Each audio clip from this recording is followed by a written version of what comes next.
Bonjour à toutes et à tous, c'est le dernier jour du Festival international des Jeux de Cannes. On se retrouve tous ensemble pour faire la fête, parce qu'aujourd'hui ça sera une journée de fête, dernière journée sur le salon, on est tous épuisés de toute façon. Je pense que ceux qui suivent le live toute la journée vont avoir beaucoup de bêtises. Ah, on décompresse, on a envie de décompresser. Et on va commencer dans le bonheur avec Benoît qui m'accompagne, Antares pardon. Avec Antares, non, voilà, t'as niqué mon prénom. Ça y est, ça commence. Je révèle pas mon identité secrète dans cette émission. On n'a pas envie que les gens sachent nos vrais noms. Et on commence avec une invitée surprise qui arrive ce matin. Là, le début de journée, on a quelques invités qu'on n'avait pas forcément prévus, mais qui nous amènent beaucoup de bonheur, je crois. Exactement. Est-ce que tu peux te présenter ? Oui. Alors donc moi c'est Flora et donc je suis professeure des écoles et j'ai créé un jeu avec mon compagnon qui est sophrologue, donc Béa Bonheur. Et en fait, voilà, on est parti de notre expérience. Enfin, mon compagnon était aussi intervenant bien-être dans les écoles, et donc on s'est beaucoup servi de la machine à bonheur. Pas encore là. Tu peux mettre le zénital pour qu'on montre le matériel ? Je vais montrer le zénital, merci. Non, mais il n'y a aucun souci. Machine à bonheur, c'est un jeu sur le bonheur. Donc. Et voilà, nous avons ici une machine à bonheur. Et tu vas nous offrir du bonheur dès le matin. Dès le matin, on commence. Pour bien commencer la journée. Fort en couleur. Donc on a une machine à bonheur et donc l'idée c'est de pouvoir partager ces bonheurs. Comme ça, c'est de pouvoir partager ces bonheurs, soit passés, soit futurs. Et donc pour ça, on a des dés et un jeu de cartes pour nous aider. Donc on a le dé de la vie. Donc par exemple, là, on va pouvoir partager un bonheur en lien avec la famille que j'aimerais vivre demain. Donc là, voilà, les joueurs vont pouvoir partager leur bonheur, cliquer sur la machine à bonheur et on complexifie le jeu en tirant une carte défi. Et là, par exemple, j'ai en imitant un cosmonaute. Donc on va pouvoir partager un bonheur en imitant le cosmonaute, mais les autres joueurs ne savent pas le défi et devront deviner quel était ce défi à la fin. L'idée, c'est un jeu que vous avez créé à deux avec ton compagnon, qui a été financé sur Ulule fin d'année dernière, qui a été livré du coup pour Noël. Aujourd'hui, on peut se le procurer directement sur votre site internet. Alors c'est ça, on l'a lancé en octobre sur Ulule, on a fait plus de 1700%, on a été hyper soutenus. Donc là, on construit tout nous-mêmes, c'est vraiment une fabrication de A à Z. Donc on a transformé on s'est transformé en lutin du Père Noël, on a tout livré avant Noël. Et donc pour l'instant, on est encore en prolongation sur Ulule et on va passer sur de la vente directe sur notre site. Et on est aussi au festival pour justement trouver des partenaires. Mais ici, vous le vendez là sur le salon ? Oui. Oui, et donc ceux qui veulent le récupérer, il y a plusieurs solutions. Effectivement, il y a Ulule, vous pouvez en avoir dans ces prolongations-là. Mais là, ici, sur le stand, c'est quel stand ? Eh bien, c'est au 0205. Et c'est un petit salon sympa, on peut boire un petit coup. Ah, bah alors si on peut boire un petit coup. C'est tranquille. Avec modération, évidemment. Ah, mais c'est du soft. Hein. Oui. Il y a les tabourets, on peut se poser, on est bien. Et il y a une petite roue à lancer aussi. Il y a une roue de la fortune 100% gagnante. Ah, oui. T'as été chercher un peu de bonheur, toi, sur le stand ? Ah oui, du bonheur. Est-ce qu'on n'aurait pas possibilité d'avoir un petit bonheur pour commencer cette journée ? Est-ce qu'il n'y aurait pas moyen de connaître un de tes bonheurs, par exemple ? Mais tire une carte experte, Benoît. Ah, d'accord, allez, vas-y. Hop, alors. J'ai pas une super facile, mais c'est pas grave. On va voir si ça s'entend. Alors, ce matin, vous allez devoir deviner mon défi après. Okay. Alors, ce matin, en venant au festival, j'étais donc avec mon compagnon Charles et on avait le soleil dans le dos et c'était juste un pur plaisir de marcher comme ça avec le soleil qui réchauffe là derrière. Voilà, c'était très chouette. Respirer profondément. Ouais, en respirant très fort. Respirer profondément. Oui, ça je l'avais, mais je cherchais, moi j'ai essoufflé, un truc comme ça. Mais on en a de tout type. On a eu le soleil dans le dos et le sommeil aussi. Oui, on a le sommeil dans le dos ce matin, effectivement. On n'a pas complètement. J'ai eu du mal à me lever. Pas trop de mal à se lever ce matin. On a dormi 3-4 heures, donc c'était énorme. Mais tu vois, ça aurait pu être en mimant un combat d'épée. Enfin, il y en a de tout type, en imitant un cosmonaute. On a une tentative de plongeuse avec bouteille dans le chat. Comment ça ? Pour le défi. Plongeuse avec bouteille. Oui, très bien. Ah oui, pas mal. Donc voilà, ça les enfants ils adorent, c'est très ludique. On partage, on clique, les jeux. Et il y a deux modes de jeu dans la boîte. Et il y a effectivement deux modes de jeu. On est parti en fait on est formateur certifié en éducation positive. On est parti d'une recherche qui met en avant les deux piliers du bonheur. T'as essayé de donner le lien ? Le premier, ça marche pas. Je t'ai pas donné les liens de modération. Non, j'ai que des petits points en fait. Il y a Guillaume qui a essayé. Toi, tu le vois, mais pas nous. Et oui, Guillaume a essayé d'envoyer le lien Ulule. mais comme Guillaume n'est pas administrateur, le lien que je te fasse modérateur en fait pour que tu puisses le faire. Ouais. De toute façon, vous cherchez BA Bonheur sur Ulule et vous retrouvez la page. Et le site internet, c'est babonheur.fr ou quelque chose dans le genre. C'est Box à Bonheur, c'est notre nom de marque. Et le premier jeu qu'on a créé s'appelle le jeu BA Bonheur. Et donc on est effectivement parti des neurosciences et d'une étude scientifique qui met en avant les 2 piliers du bonheur. Et donc le premier, c'est le fait de conscientiser les petits plaisirs du quotidien. Donc on a cette partie avec la machine à bonheur, les cartes et les dés. Et la deuxième façon de jouer au jeu, c'est justement par rapport aux projets qui font sens. Et donc là, on a un plateau de jeu, une feuille des rêves, et on va brainstormer tous ensemble, jouer pour réaliser nos rêves. En forme pour mener à bien tout ça. Pour ce petit bonheur du matin. Voilà. Et avec grand Merci plaisir. beaucoup. On va enchaîner maintenant. On va te rendre la liberté et distribuer du bonheur à tous les visiteurs du Festival international des Jeux de Cannes. Merci bon courage pour cette dernière journée et puis pour le retour. J'espère que ça va amener plein de nouvelles perspectives pour cette chouette entreprise. Je te rends ta liberté. Nous, on va enchaîner avec Labo Ludique qui est présent et qui va nous parler de Battle Flip. Attention, magie. Je vous mets 30 secondes de pub, même pas. Et on se retrouve tout de suite.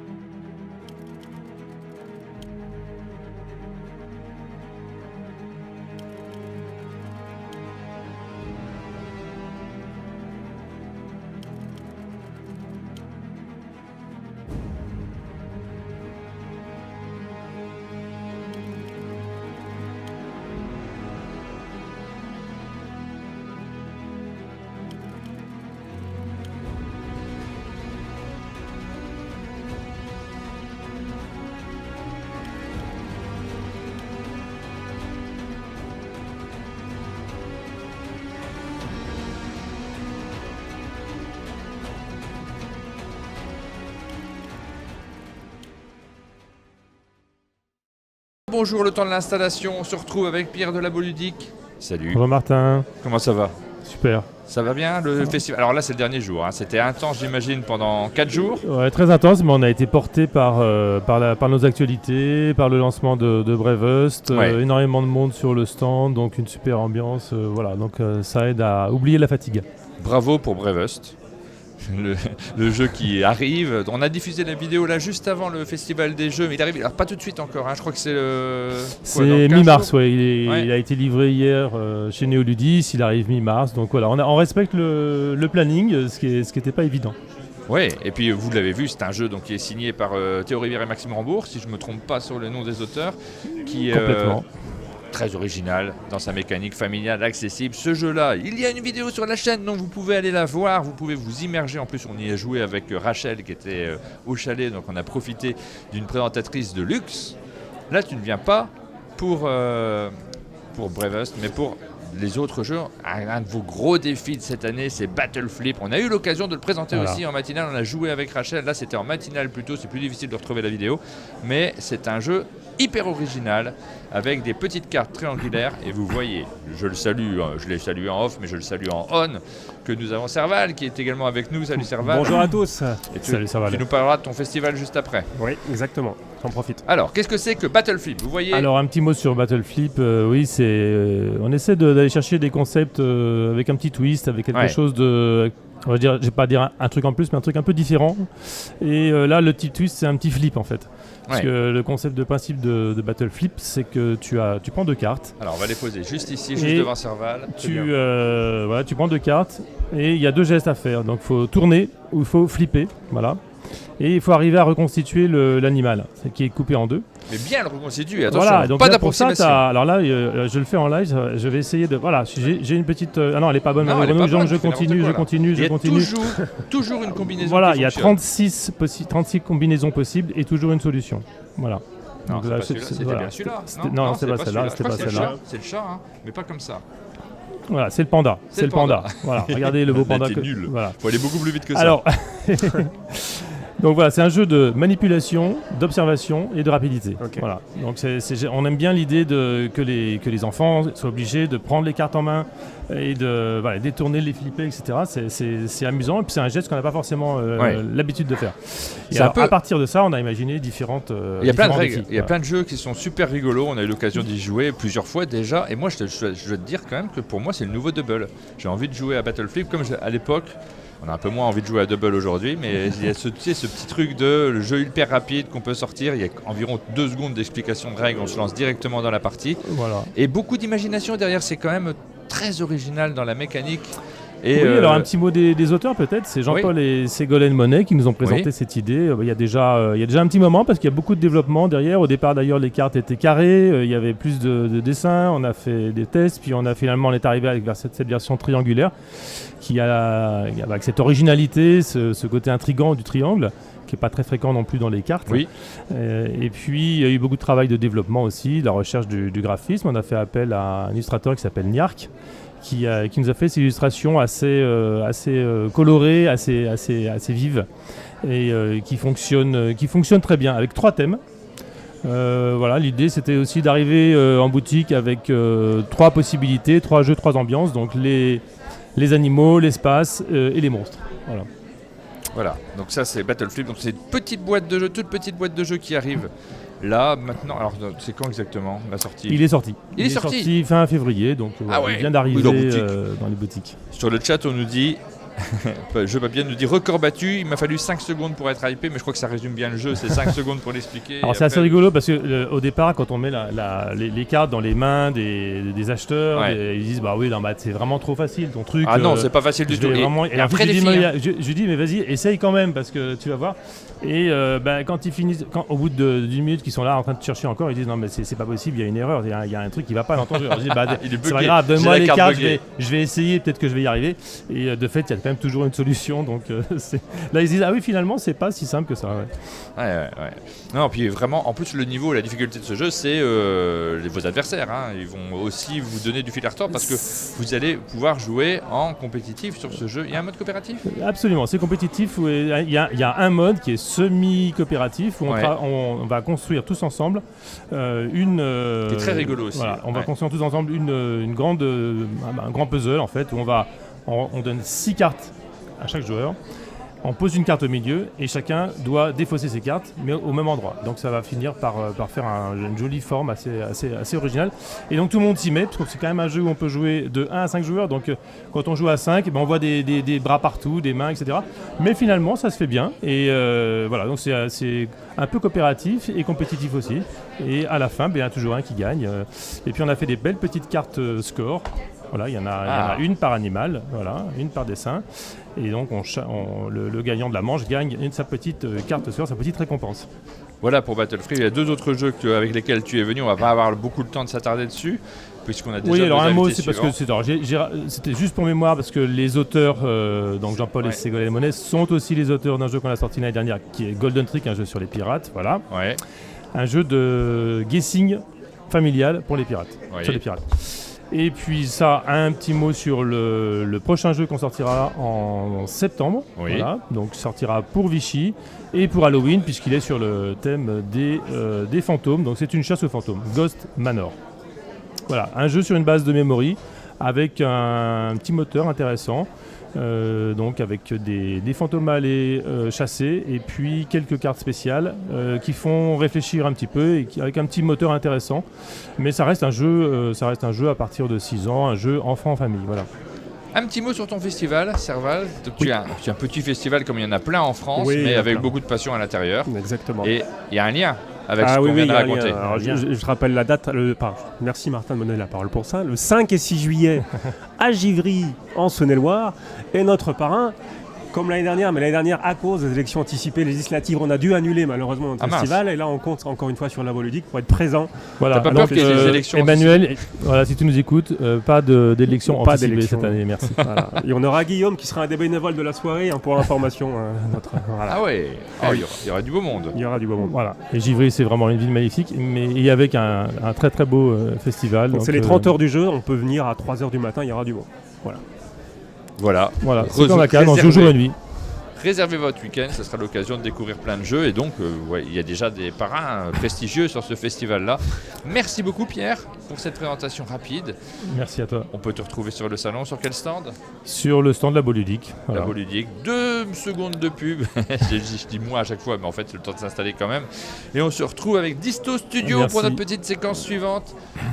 A tout de suite.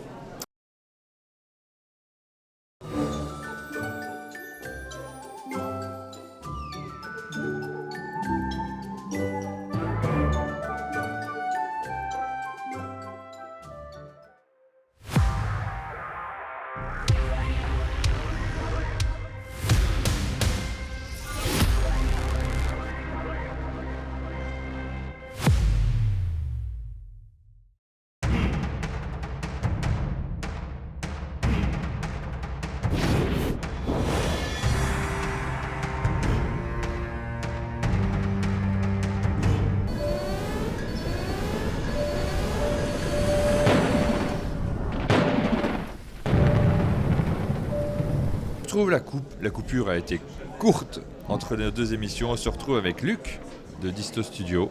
Salut.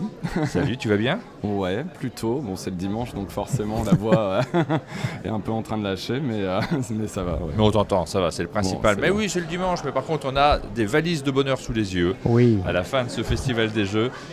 On a vécu tellement d'émotions fortes et j'espère que ça a été le cas pour vous sur Daydream, que ce festival vous a fait, ça a été des jours de rêve dans lesquels vous avez eu l'occasion de présenter ce jeu. On connaît un peu Disto Studio depuis quelques temps, mais alors là, vous arrivez avec un jeu de société. Avec un hit. Pardon ? Avec un hit, un futur hit. Avec un futur hit complètement, ouais, Daydream. C'est un jeu que j'attends avec beaucoup d'impatience. J'ai lu plusieurs fois sur le chat, je crois, ou en commentaire. Oh là là, sur votre chaîne, bon, vous faites pas de critique, hein, c'est vraiment c'est la brosse à reluire pour tous les éditeurs. On est en train de faire de la présentation de jeux auxquels on n'a souvent pas encore joué. Donc forcément, on est enthousiaste, on est heureux de le faire. Et ben, ça va pas déroger à la règle. Mais là, cette fois-ci, j'y ai joué à Daydream. J'ai eu l'occasion d'y jouer au chalet. On a eu Rachel qui est venue avec cette fabuleuse petite boîte-là. Et je veux passer pour quelqu'un qui ne dit que du bien des jeux, mais j'assume complètement, j'ai adoré ce jeu. Vraiment, c'est énorme coup de cœur. Pour moi, j'ai pas tout vu sur le salon, mais c'est un de mes gros coups de cœur du salon, de ceux qui sont présentés là tout de suite en avant-première, parce qu'il sort très vite. Hein. Ouais, ça sort le 21 mars, donc oui, c'est dans 2-3 semaines, quoi. Ouais, ça va très très vite. Ce jeu-là, j'aurais bien aimé l'avoir pour les Sabliers d'Or. Tu vois, on organise un événement, les Sabliers d'Or, j'aurais adoré, mais il sort avant le Sablier d'Or, donc on ne peut pas le sélectionner. Mais j'aurais pas hésité une seule seconde, tellement ce jeu est chouette, il est fabuleux, tout simplement. Ouais. C'est un jeu, c'est du roll and write, oui, exactement. Oui. J'ai toujours un doute entre le flip et le white. Là, c'est un vrai roll and write. C'est un vrai roll and write. Je dis ça parce que c'est Benoît Turpin qui est aux commandes de ce jeu, il n'est pas tout seul, puisqu'il y a également Anthony Perron. C'est incroyablement bien illustré par Mémé Candia. Oui, tout à fait. Ouais. C'est une chance folle d'être tombé sur elle parce que l'univers colle parfaitement à ce qu'on, son style colle parfaitement à ce qu'on voulait. Donc c'est grave cool. Hein. Et j'ai beaucoup trop parlé, ce qu'il faut pas faire quand on reçoit un invité. Et c'est aussi hyper bien édité. Exactement, mais je vais te donner la parole quand même, Luc. Montre-nous tout ça. Je te laisse nous expliquer ce dont il s'agit. Ouais, du coup, donc effectivement, Daydream, c'est comme on l'a dit, un roll and write donc de Anthony Perron et Benoît Turpin, illustré par Mémé Candia. On est sur du 1-5 joueurs et l'idée, c'est que nous, on appelle ça du cozy roll and write parce qu'on va avoir. Alors, je peux montrer le matériel. Ah bah oui, non, il faut montrer le matériel. En plus, il est fou ce matériel. Tac. Hop. Tac. Donc, en gros, l'idée, c'est ça, c'est que. On a une petite particularité, ça va être sur du... je vais récupérer ça. Tax. Ça a l'air d'être le genre de jeu que tu joues tranquille au petit-déj en buvant ton café, mais... C'est un petit peu l'esprit. Au petit-déj, je sais pas quand même, mais... Regardez-moi ce petit chiffonnette nuage. Ah, c'est la chiffonnette qui t'excite, mais oui. En gros, l'idée, c'est qu'on a donc un petit plateau Velleda qui est hyper transportable. Donc, c'est effectivement, comme tu le dis, tu peux te dire, en fait, je peux aller même dans le train le matin, en bougeant ou quoi, embarquer ça. Et on a une espèce de petit plateau modulable qui va permettre de composer tout un tas de grilles. Donc, on va pouvoir choisir, par exemple, une grille plutôt facile. Oui. Une grille plutôt moyenne ou encore une grille difficile. Et ce qui est cool, c'est que c'est recto verso. Donc du coup, en fait, on a quasiment on a 8 combinaisons sur ce plateau et chaque combinaison va révéler un petit élément de décor. Par exemple, ici, on va avoir les photos qui vont apparaître. Ici, on va avoir des constellations. Et chaque élément de décor va rajouter une petite règle supplémentaire. C'est ça un petit peu le fun. Ensuite, en termes de jeu, c'est assez simple. On jette des dés, roll and write. Ouais, on inscrit. C'est simple, mais c'est hyper efficace. Pardon, je t'ai coupé. Ah non, pas de souci. Mais on jette des dés, on inscrit des chiffres dans les dés. Ouais, j'ai un peu du mal. Dans les petits nuages. Par contre, on ne peut pas ouvrir les stylos. Tu veux que j'ouvre le stylo ? Le gros défaut du jeu. En direct. C'est du. Oui, ça c'est bon. Ouais. Même moi j'ai pas réussi. Je crois que celui-là est collé. Du coup on inscrit des chiffres dans la ligne et en fait on a une espèce de dérivé du Sudoku. L'idée c'est de remplir ces lignes en n'ayant jamais 2 fois le même chiffre dans une ligne. Donc au début on les pose où on veut et ensuite on pourra les inscrire par adjacence. Enfin on devra les inscrire par adjacence et on va essayer comme ça de terminer des lignes de nuages en ayant uniquement des chiffres différents. Et le petit truc qui est sympa, c'est qu'une fois qu'on termine notre ligne de nuages, on va compter nos points. Et nos points, c'est pas un score qu'on va mettre quelque part sur le tableau. On va venir dessiner des objets. Donc par exemple, j'ai 4 nuages. Et je vais dessiner 1, 2, 3, 4 petites lignes ici. Le but sera de dessiner le plus d'objets possible. Et donc voilà, et après, si on arrive à faire une super ligne...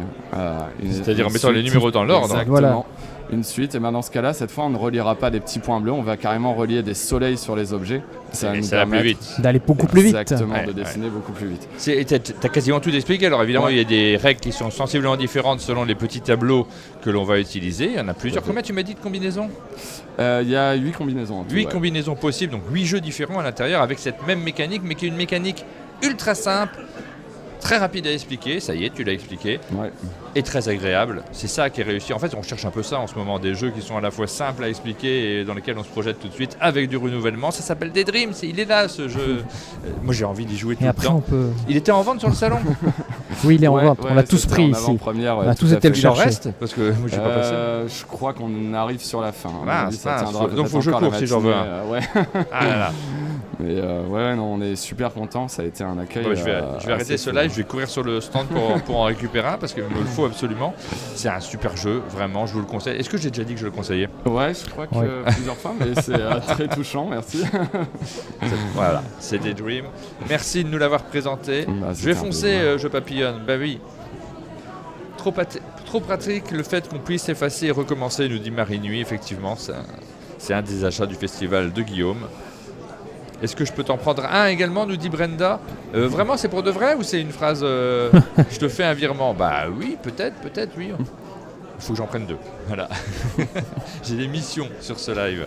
Tiens, tu nous remets en vue de face. On se remet en vue de face. Qu'on voit même pas nous. Voilà, qu'on voit un petit peu nos têtes défraîchies de 4 jours de festival. Je ne sais pas annoncer le programme de notre journée, on a plein de monde. Là, c'était les petites visites supplémentaires de début de journée. Je vais passer la main à Aline qui va pouvoir vous présenter Kiwizu. Là, tout de suite à 10h, c'est le premier rendez-vous de la journée officiel. Ensuite, on enchaîne avec Ocaluda, Synapse Game, Aspic Games, Ludistry, BioViva, Sofa Édition, Gigamic, Nuts Publishing. Et à 16h45, on conclura notre live, notre journée de live, notre semaine de live avec Cynthia Reberac, la commissaire générale du Festival international des Jeux de Cannes, pour la remercier déjà pour tout ce qu'elle a fait parce que c'était formidable, pour faire la fête, déboucher le champagne, puis ensuite ranger le matériel, tout remettre dans la voiture, rouler, s'arrêter, et reprendre une vie normale. Pour reprendre de l'essence parce que j'ai plus beaucoup d'essence dans mon réservoir et rentrer à la maison. Voilà pour le programme de cette journée passionnante.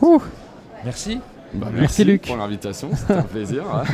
Une petite pause publicité et on se retrouve tout de suite avec Aline pour la suite de nos émissions.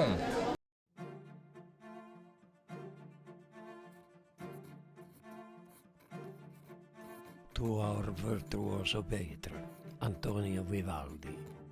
Our luthier's workshop has been busy with my family working hard on your instrument commission, with each member contributing their special skill to the task at hand. Lately, it has been more difficult to complete these masterworks, as the Amati, Guadagnini and Guameri families continue to prove worthy opponents in both skill and speed in their attempts to accomplish tasks in the region, such as all of us vying to obtain the latest plans for a new viola design at the Guild. In our workshop last week, my youngest son, Omobono, with the help of an apprentice, was inspired to start one of your exquisite violins on our roughing bench.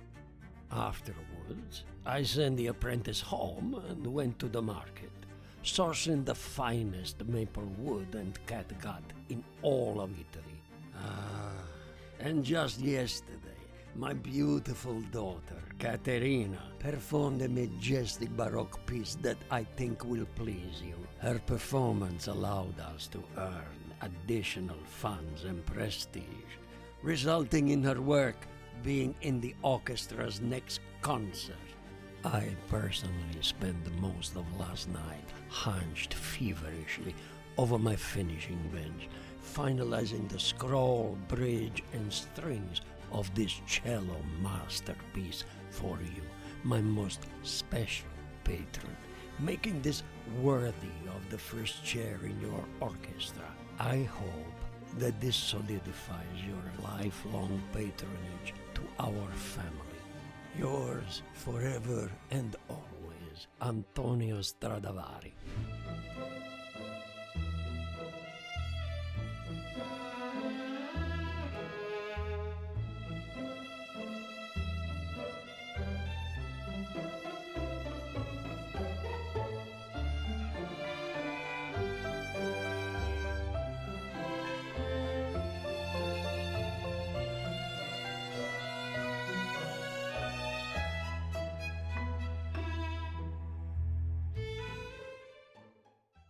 On se retrouve Damien et moi, et on a avec nous Nathalie et David de Kiwizu, et c'est un plaisir de les recevoir au Fige ici au milieu du festival pour parler de cette nouvelle gamme de jeux enfants, toute fraîche.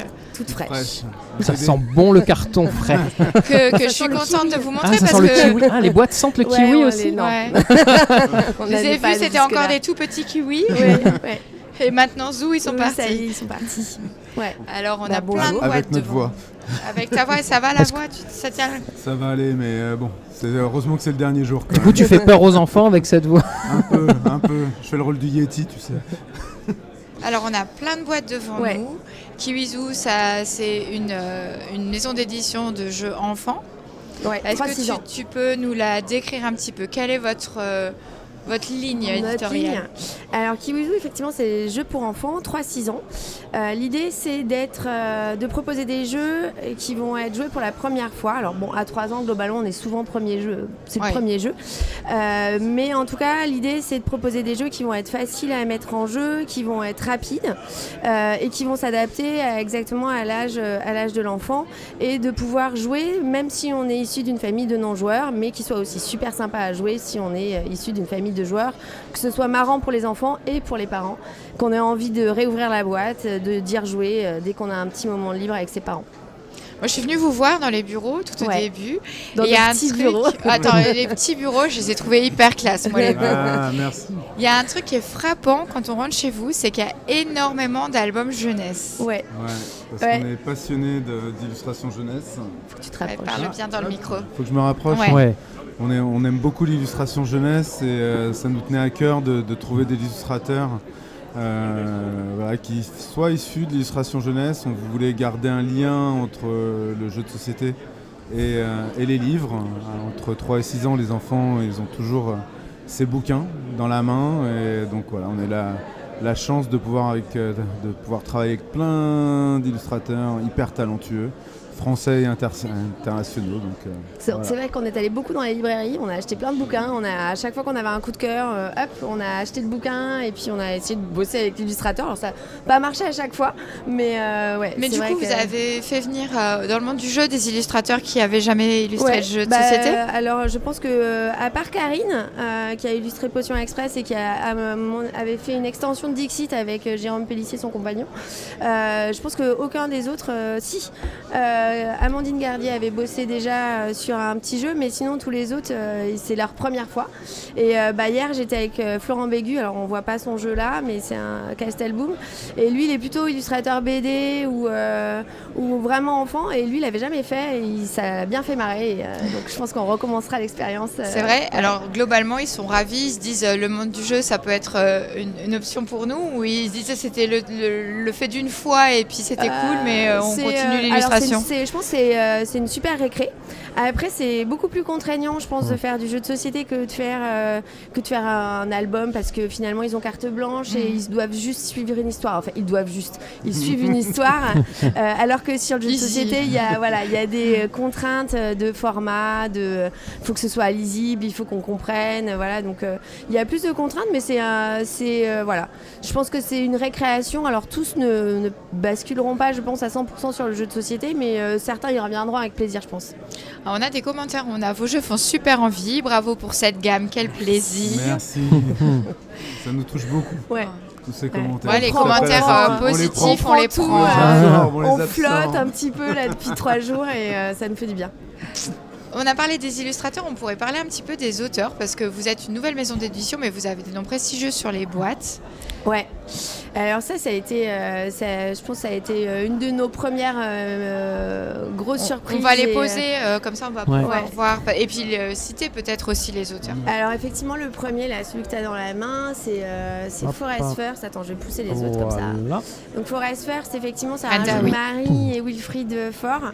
Voilà, donc illustré par Kate Dobney, une anglaise. Et c'est vrai que quand on a démarré l'aventure avec David, on est allé chercher des auteurs qui, à notre sens, étaient spécialistes vraiment du jeu de société pour les enfants, parce que c'est un autre métier, à mon avis, de faire du jeu pour enfants. Et ils ont tous répondu présent, ils ont tous dit d'accord, ils ont tous envoyé des jeux, on en a testé beaucoup, mais on était très fiers quand même que dès le départ des démarrages... parce que ils ont tous dit oui, mais parce qu'ils vous connaissaient. Oui. Ouais, alors qu'on fait quoi, on fait toc toc parce toc qu'on est hyper sympa. Ouais, alors moi je les ai appelés. J'ai fait Oui, mais attends, tu travaillais dans les. Ouais, alors c'est vrai qu'on avait une petite expérience avec David, il nous connaissait, voilà. Et puis, mais c'est chouette quand même de faire confiance à une maison qui se monte et voilà. Alors je pense qu'effectivement le fait qu'il y avait déjà eu une relation entre nous, ça aide beaucoup. Mais que je suis pas allée voir des gens que je connaissais pas, je suis allée voir des gens que je connaissais et que David aussi avait eu l'occasion de croiser sur les différents salons. Mais en tout cas, ils ont tous dit OK et ça, je les remercierai. Je vous remercie tous en direct. On vous aime. Ouais. Des kiwis bisous. Voilà. Des kiwis bisous. Ouais, des kiwis bisous. Et voilà, et ils nous ont fait confiance et ça c'est vraiment chouette. Donc effectivement, donc il y a Wilfried et Marie pour. Attends, je remets la vue du haut comme ça on peut les montrer. Pour Forest First, là il y a Up, donc si on le pousse et qu'on prend le deuxième. J'attrape. Il y a Potion Express, donc là qui est de Élodie Clément et Théo Rivière et donc illustré par Karine Inder. Hein. C'est des inconnus, tu peux passer. Ouais, je passe. Là aussi, il y a des inconnus. Donc ici sur Baladino, c'est un jeu de Corentin Lebras et Jonathan Favre-Godal. Voilà. C'est que du lourd. Là, on a l'impression de faire les marches du festival. Ils sont pas trop lourds. Ah non, les auteurs. Après, on a Mission Savane, toujours Jonathan Favre-Godal et Julien Cesson. Jonathan, il est très prolifique, il fait plein de jeux et toujours assez bluffant dans ce qu'il est capable de... Alors, attention, roulement de tambour. Celui-là, j'espère que vous êtes fiers des auteurs. Ouais. Donc, la Romy c'est David et Nat, c'est 2 jeunes auteurs. C'est nous. Spoiler alerte, il s'agit des éditeurs. Hein. Ouais. C'est vous deux. Alors, eux, c'est pareil, ils nous ont fait confiance, on les remercie. Parce que... C'est des gens exceptionnels. Et comment on travaille avec eux, du coup, la relation éditeur-auteur? Ils sont assez sympas. Oh, mais non. N'empêche, pardon, mais ça dit beaucoup sur l'amitié qui vous lie, parce que ça ne suffisait pas d'être éditeur, il faut en plus être co-auteur, quoi. Ah bah ouais, non mais on pouvait pas ne pas être co-auteur de toute façon. Et donc Pitch Challenge, c'est Romaric Gallonnier, lui aussi bourré de talent. Romaric, c'est pareil, il est assez bluffant quand il propose des choses, ça tombe toujours méga juste. Et donc celui-là, petite pépite. Bon, les autres aussi, petite pépite de toute façon. Oui, tu vas faire des jaloux, attention. Ouais, non, ils le savent, ils savent tout bien qu'on pense de leur jeu. Je suis assez contente de voir Pitch Challenge que j'avais testé en proto et qui est un proto avec du matériel. C'est étonnant. Et en fait, je trouve que l'illustration de couverture rend très très bien le principe du jeu. Alors effectivement, à ton avis, on va faire quoi ? On va faire des photos. Pic. On va monter une montagne. On va monter oui, une mais montagne. pic, je suis. Exactement. Bravo. Alors, attention, je suis désolée, mais le matériel n'est pas. Alors moi, je suis le nouveau crash tester de moins de 6 ans. Alors, oui, c'est vrai. Attention. On précise quand même que là, on est en train de vous montrer un jeu prototypal encore, qui n'est pas sorti, contrairement à 4 autres de la gamme dont on a parlé et qui, eux, sont déjà disponibles. Je vais vous montrer le concept, mais là, on n'a pas méga de la place. En gros, on va faire, je vais enlever des plateaux juste pour vous montrer. Donc effectivement, le but du jeu, ça va être de grimper la montagne. Merci. Voilà. Le but du jeu, c'est de grimper la montagne. Donc on va partir du départ de la randonnée pour arriver jusqu'au sommet. Bon là, ça marche pas bien. On va le faire dans l'autre sens. Voilà, hop. Et ça va marcher un peu comme un principe de jeu de loi. C'est-à-dire qu'on va avancer de case en case et en fonction de la case sur laquelle on va avancer, on va avoir des petites actions à faire. Voilà, donc c'est vraiment tout simple comme jeu. Sauf qu'au lieu d'avancer avec des dés, on va avancer avec des cartes qui vont nous permettre de nous déplacer. Donc voilà, des cartes de déplacement. Donc on va choisir, je me déplace d'une case ou je me déplace de 3 cases. Donc à chaque fois, c'est un choix. Donc il y a moins le hasard du dé, puisque on va vraiment faire un choix du nombre de cases dont on va se déplacer. Et donc, on va choisir en gros sur quelle case on va arriver en fonction de l'effet de la case sur laquelle on peut ou pas arriver. Je ne sais pas si vous voyez que c'est un plateau avec une hauteur montée, évolutive. Et en fait, réellement, on a l'impression qu'on grimpe. C'est comme des marches. Pas si j'essaye de le montrer. On essaye de vous montrer ça au mieux. L'épaisseur n'est pas du tout la même. Si on les met là, vous voyez. Chaque plateau a une petite épaisseur différente et on a vraiment la sensation de pouvoir monter une montagne et d'arriver jusqu'au sommet. On a des commentaires. Cette gamme fait très envie, tant au niveau des auteurs que des illustrateurs. Je les veux tous. C'est une bonne idée. Un jeu pour les tout petits, c'est précieux et l'illustration est craquante. Ah, merci. On a bien les illustrateurs ont bien bossé. Après que les auteurs aient fait un travail de dingue, les illustrateurs ont bien bossé. On est assez, Il y a des petites marmottes trop choupies sur le chemin. Oui, mais je pense que Voilà, exactement. Je sais pas ce que Damien, je sais pas ce qui se passe. Damien, il est en train de virer. Il était diamant d'or, il va devenir peluche d'or. Je jouais du jeu expert qui dure 3 heures avec 2 heures de règles avant. Je crois que j'ai des compenses et je me réfugie dans des jeux du 6 ans et moins. On crée la peluche d'or si tu veux. Miroir. Ok. Check. Mais là, écoute, c'est à peu près 3 minutes de lecture de règles et aux alentours sur les plus grands, aux alentours de 15 minutes de jeu. Mais voilà, l'idée aussi, c'était vraiment chez Kiwizu de proposer des jeux qui allaient pour être faciles à mettre en place et vite, jouer de façon assez courte pour pouvoir soit en refaire une, soit pouvoir le sortir facilement sans avoir à se dire ok, il me faut 2 heures pour le sortir. Bon, cela dit, avec des enfants, c'est rare qu'on passe 2 heures à jouer, mais en tout cas, l'idée c'est vraiment de dire voilà, on a un petit moment, on va passer un moment ensemble, on va passer un moment en famille, et si on jouait à un jeu Kiwizu. Et c'est à partir de quel âge celui-là? Alors Pixelland, c'est 5 ans. 5 ans. En gros, cette année, on aura 8 jeux et on aura 2 jeux à partir de 3 ans. Salut à tous, on reprend l'antenne après sans doute une attaque de la coalition GECO, Ozu, Spaceco qui a coupé la retransmission pour empêcher Kiwizu de nous présenter les jeux enfants qui sont venus nous montrer. On ne sait pas ce qui s'est passé, on s'excuse, c'est un bug technique. C'est le premier de ces 5 jours au final. C'est très fallait que ça arrive. Merci d'avoir attendu, merci d'être de nouveau là. Dites-nous si c'est bon, si vous nous entendez bien. Je pense que le chat il est bloqué là. Le chat, j'ai l'impression que t'arrives pas à faire défiler Non, ouais. Bon, j'espère que c'est bon, ça a l'air bon. Ouais, ok. Bon, moi je vous vois plus par contre, faudra qu'on règle ça. Ah, ok. Alors, on était en train de parler. Comment? Damien, il est en train de préparer la peluche d'or. Ah oui. Dans sa tête, là, tout se met en route. Il est dedans. On vous avait présenté Pic Challenge, qui est un jeu signé Romaric Gallonnier qui va sortir en été. On a pendant la coupure installé Rumi Memo qui lui arrive en avril et dont vous êtes les auteurs. Et du coup, si vous voulez nous en dire 2 mots. Alors, l'histoire du jeu, c'est que on a mis un peu le bazar dans notre chambre et nos parents nous ont envoyé la sanction tu ranges ta chambre ou tu seras privé de jeux vidéo. donc voilà, il va bien falloir qu'on range notre chambre avant qu'il débarque dans notre chambre, parce que sinon on va se faire remonter les bretelles. Donc voilà, il y a un peu de bazar et donc il va falloir qu'on range tout au bon endroit. Donc les doudous dans le bac à doudou, les déguisements dans la penderie, les livres dans la bibliothèque et les petites voitures dans leur étagère. Donc pour ça on va tirer chacun son tour la petite roue, et soit on va pouvoir ranger un objet. Donc à chaque fois on a 2 types d'objets qu'on peut ranger, donc on va retourner. Soit c'est un déguisement effectivement, donc je peux le ranger, hop. Soit c'est un doudou, donc c'est pas ce qu'on me demande de ranger, donc je le montre bien à tout le monde puis je le repose face cachée. Donc on va essayer de se rappeler où il est.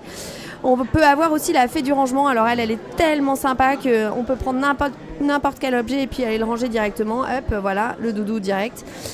On a aussi le monstre. Alors lui, le monstre, il vient mettre un peu la pagaille parce qu'il aime bien s'amuser avec nous, mais il n'a pas bien compris qu'on était en rangement de chambre.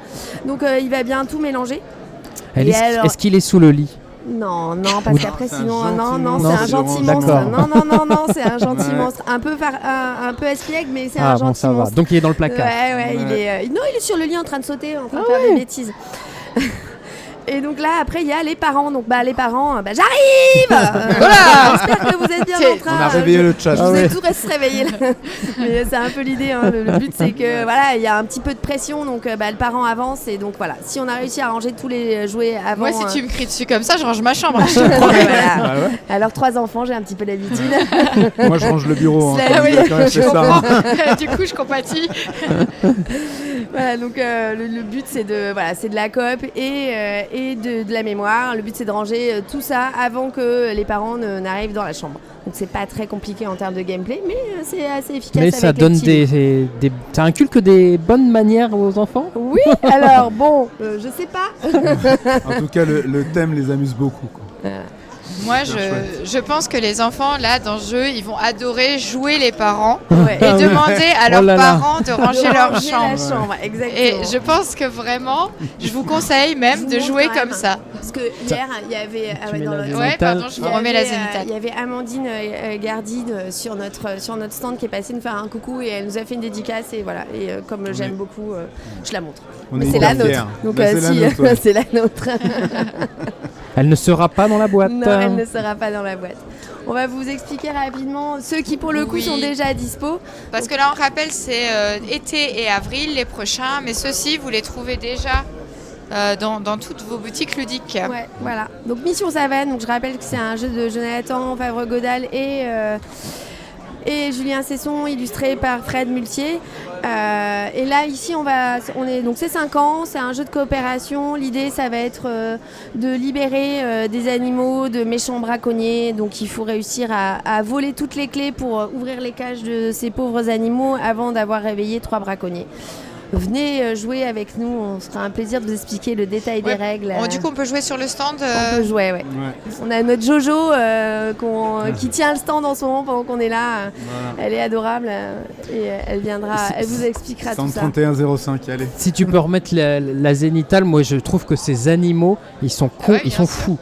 Clairement, ils ont une bouille d'enfer entre la girafe qui a un énorme pif et puis l'énorme éléphant qui a l'air... on a envie de les prendre dans nos bras. Mais si tu veux, on fera une rubrique illustration dans les peluches d'or. Ouais. Oui, on pourra faire plusieurs prix, genre l'illustration la plus choupinette. Ouais, c'est ça. Ah, c'est beau. L'illustration choupi. Il y a une idée, Ça peut, on tient un truc. Ici, on est à Baladino. Baladino, c'est un jeu de Jonathan Favre-Godal et Corentin Lebras, illustré par Ludie Cooper. Ici, on va faire une course. Alors, il est top ce jeu parce que c'est à partir de 5 ans. Et ce que j'aime beaucoup dans le jeu, c'est un jeu de prise de risque parce que on va faire la course avec nos dinosaures dans le parc, mais on va aussi devoir gérer 2 pions, un pion personnage et un pion dinosaure.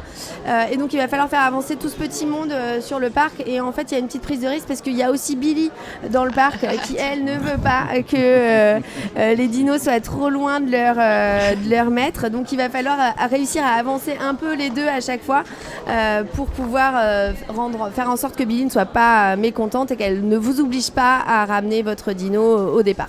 Et oui, parce qu'on ne laisse pas s'éloigner trop quand même. On laisse pas Dino dans un coin. N'importe quoi. Et après, on range sa chambre, et voilà. Après, on balade son Dino. Voilà, c'est pas nous. Ah oui, mince. On fait pas n'importe quoi avec son Dino. On coupera. Très bon jeu aussi, mais c'est pas nous. Voilà, là, on a des catégories qui pop. Alors, les gens sont partants pour la peluche d'or, ils sont partants pour les illustrations, et ils sont partants pour la catégorie autonomie. Le jeu qui se joue sans les parents. Alors, moi, je dois avouer que... Et une autre catégorie intergénérationnelle. Le jeu parfait avec les grands-parents. Ça, c'est chouette. Ouais, mais c'est pas mal. C'est chouette. C'est pas mal. On tient un truc, hein. Ouais, on tient quelque La chose. catégorie Mamie Gâteau. Mamie Ark Nova. Ark Nova. Mamicite. Mais là, on fait un crossover Diamant d'Or. Écoute, si tu fais partie du truc. Parce que la Mamie Ark Nova. Tu peux faire un diamant en peluche d'or. Oh ouais. C'est pas mal ça. On est en train de rêver hein, quand même. Allez, la donc suite. ici, on est sur Forest First, donc un jeu de Marie et Wilfried Faure, illustré par Kate Dobney ou Kate Dobney, selon si on est anglophone ou pas. Moi, je le suis pas, donc. C'est Dobney. Ouais, Est-ce qu'on peut demander à Martin comment il le prononcerait? Kate Dobney. On peut, mais c'est. Il entend donc, pas. C'est non contractuel, visuel non contractuel. Ici, c'est un jeu vraiment pour les tout petits. C'est vraiment le premier jeu qu'on va mettre dans les mains des enfants. Donc on va faire une course, on va incarner un petit personnage, donc soit un petit écureuil, soit un petit ours. Alors si on est Marie, on incarne forcément le lapin parce que c'est son préféré. Marie Fort. Ouais. Et donc on va faire une course dans la forêt et on va avancer comme ça sur sa ligne pour être le premier à arriver au bout de sa ligne. Et on va pas lancer de dés pour se déplacer, on va juste tirer des tuiles. Ces tuiles vont indiquer des couleurs d'arbres et on pourra se déplacer sur le prochain arbre de sa ligne. Ce qui est chouette. Ce qui est vraiment sympa et vraiment l'idée de Marie et Wilfried sur le jeu, c'est qu'en fait à chaque tour de jeu, tout le monde va se déplacer. C'est pas que la personne qui va tirer une tuile qui va se déplacer, mais hop, il va embarquer avec lui tous les autres personnages et donc du coup l'enfant va se déplacer à chaque fois et il y aura vraiment ce côté, je suis pas frustrée de devoir attendre mon tour de jeu parce que j'ai une action à chaque fois. Voilà, il y a eu d'autres petites subtilités que je vous laisse découvrir en venant jouer avec nous. Ouais, hein, t'as vu ça? Un truc de ouf sur un jeu de 3 ans, c'est énorme. Hop là, ouais, je vais vous faire vomir parce que je vois pas. Voilà, c'est là. Alors ici, on est avec Potion Express. Donc c'est un jeu de Élodie Clément et Théo Rivière. C'est notre petit jeu de cartes d'amour. Il a été illustré par Potion Express, par Karine Inder. C'est un jeu à partir de 6 ans, donc c'est vraiment notre plus grand jeu. Mais ce qu'on aime beaucoup dans ce jeu-là, en fait, c'est que tu peux y jouer vraiment à partir de 6 ans. En famille, donc ça c'est vraiment sympa parce que tous les gens qui ont joué sur le stand hier vraiment étaient en famille et se sont bien marrés tous ensemble. Et il est facile, c'est-à-dire qu'il est suffisamment compliqué pour ne pas pouvoir être accessible avant 6 ans. Il faut être, voilà, oui, c'est vrai, c'est vraiment 6 ans. Mais en même temps, une fois qu'on a compris le principe du jeu, à jouer c'est vraiment sympa. Donc là vous êtes le master du Deliveroo des potions. Donc l'idée c'est d'aller, c'est marrant, c'est comme ça qu'Élodie présente alors il faut en dire 3, il faut dire Uber Eats et le dernier. Ah merde, pardon. Non, je rigole. On est le super livreur, le coursier de la potion. Et donc en fait, l'idée c'est d'aller récupérer des ingrédients pour pouvoir aller faire des potions, pour pouvoir les livrer. Et donc ces ingrédients sont portés par des petites chauves-souris qui donc sont réveillées, mais elles peuvent aussi se rendormir. Donc à nous de réveiller les bonnes chauves-souris pour récupérer les bons ingrédients pour pouvoir livrer les potions. Voilà, encore une fois, si vous voulez le découvrir, n'hésitez pas à venir jouer avec nous. C'est marqué stratégie sur la boîte et c'est pas pour rien. Non, non, il y avait un vrai côté stratégique. Bon on a du taf pour la peluche d'or là. Hein. Ouais. Voilà. Une belle pile. Ouais, clairement. Tac. Et donc on va rappeler le numéro de votre stand. 3105. On est tout en haut. 3105, déjà des jeux disponibles en boutique, des jeux qui arrivent et la suite alors. Et la suite, alors il y en a 2 autres qui arriveront en fin d'année. Encore un jeu de Marie et Wilfried qui s'appelle Castelboom, qui est illustré par Florent Bégu, qui est génialissime. Donc voilà, je vous fais un super teasing. C'est un jeu d'adresse et de mémoire. Il est top, voilà. Très drôle, très famille. Voilà. Et un petit jeu pour les tout petits à partir de 3 ans qui a été fait par Émilie et Jérôme Soleil.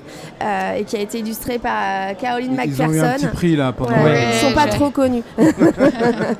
Et qui est vraiment pour les tout petits. Et c'est marrant parce que quand on a fait tester tous nos jeux tous ensemble, on avait, pour la petite histoire, Forest First et Biddy Birdie, on les a fait tester plutôt en famille plutôt qu'en maternelle parce que 3 ans, il faut avoir ce petit cocon plus intime que la maternelle.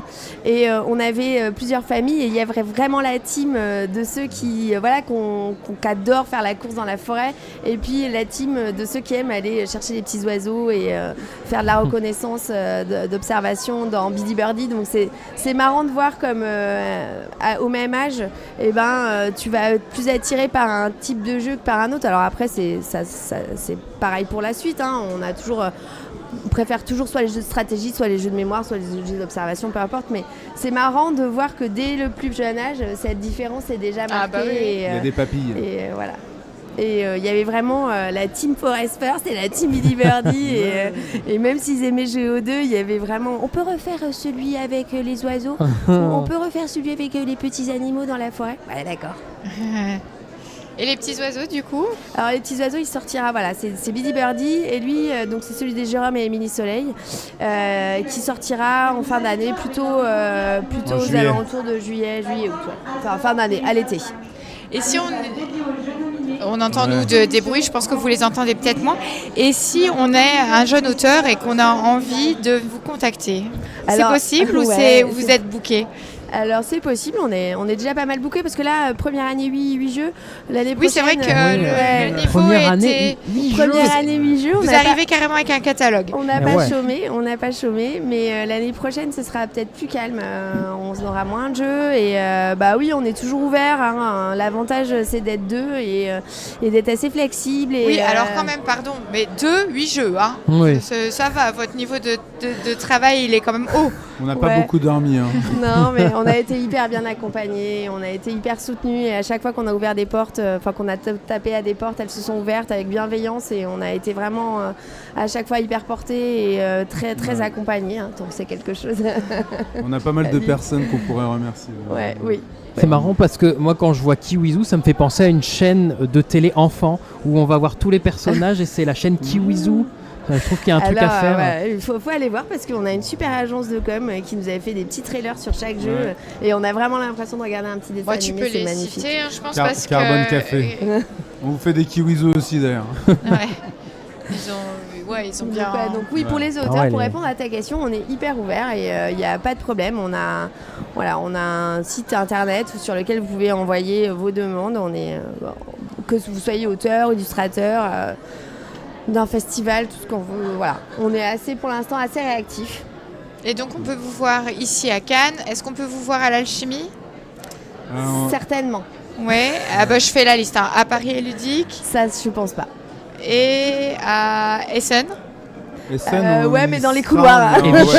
Et Vichy. Vichy dans les couloirs aussi. Donc voilà, si vous êtes un jeune auteur, si vous avez un proto sous le bras.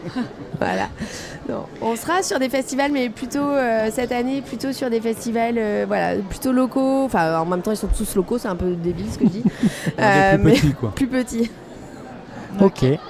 En tout cas, on vous remercie. Merci à vous de nous avoir accueillis. Avec plaisir. Merci pour ce shot de bonne humeur en cette matinée. C'est le côté vert. C'est la force du kiwi. Le kiwi, mais oui, on a pris un plein de vitamine C. Il y a des questions dans le chat que je n'avais pas relevées. Vous êtes d'où? On est de région parisienne. Tu veux savoir quoi? Moi, je suis de Tarbes, dans le 65, mais ça fait très longtemps que je n'y vis plus.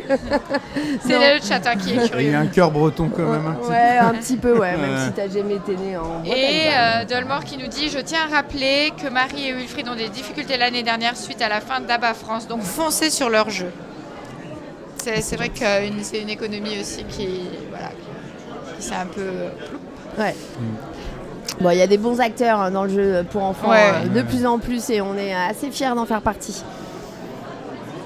Eh bien, nous, on vous fait des Kiwizoo, on met la pub et on revient tout de suite avec Okaluda. Merci.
Nous sommes de retour pour ce dernier jour au Festival international des Jeux de Cannes. On a interchangé nos positions avec Aline par rapport à tout à l'heure. Je reprends le lead, mais elle va être là pour me supporter. Est-ce que tu arrives à me supporter? Ça y est, et vraiment très bien à supporter.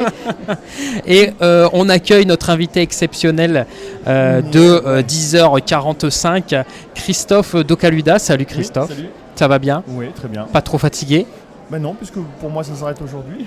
Ouais. Donc c'est bien, enfin ce matin plutôt.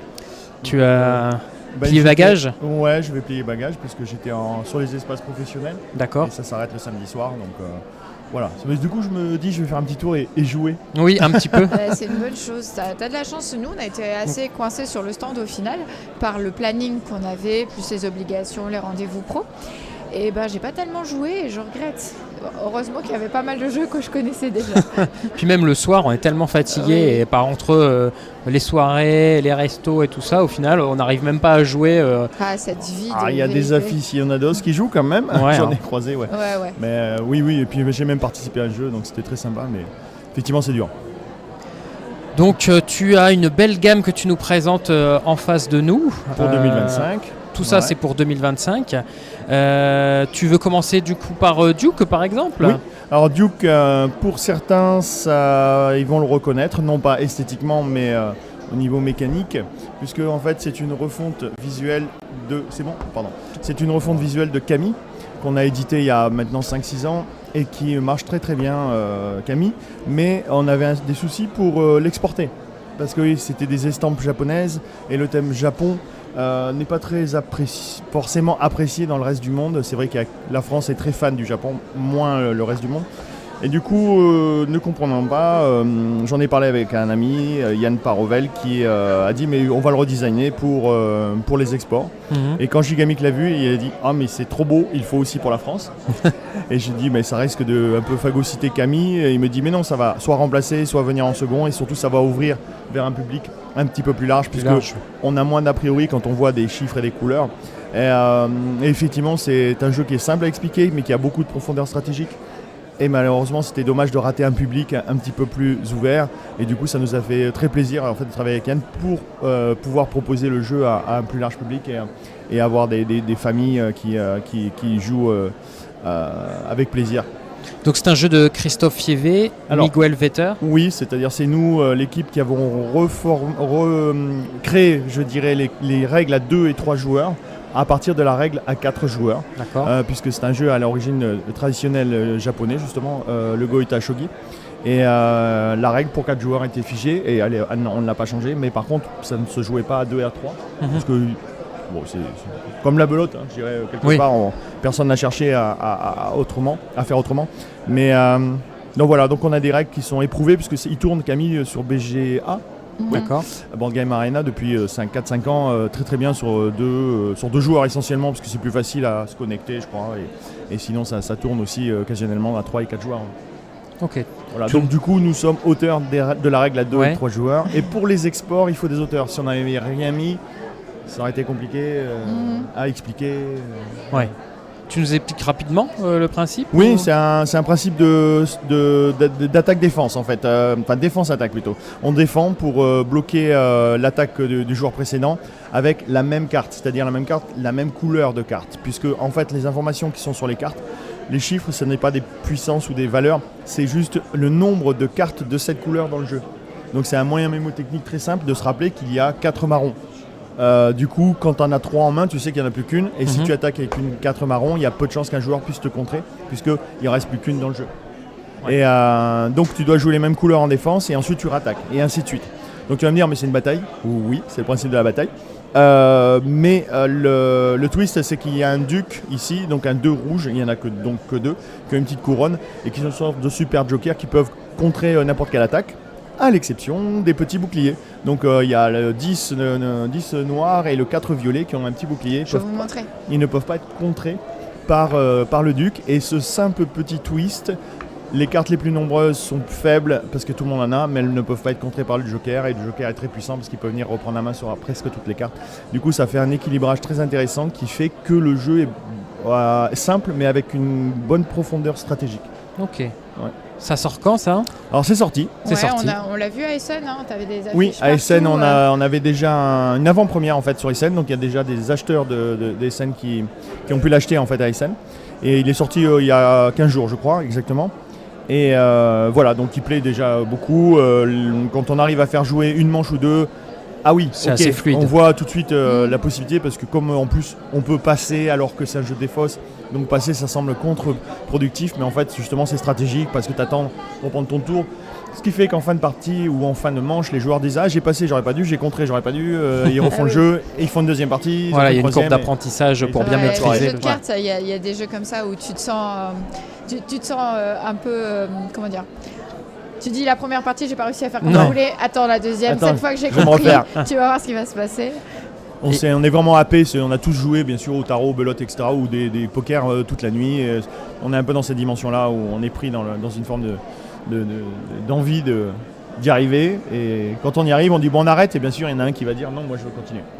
On a des connaisseurs dans le chat, il y a Dolmore qui nous dit j'ai bien aimé découvrir le 2 contre 2 sur Camille sur BGA.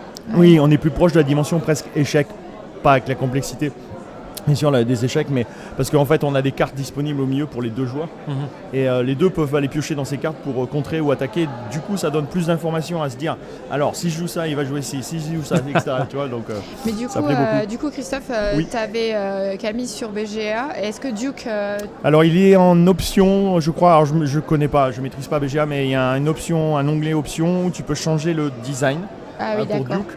Et du coup, tu vas jouer avec les cartes de Duke ou jouer Camille en fait. Parce que la règle est la même. Oui, ok.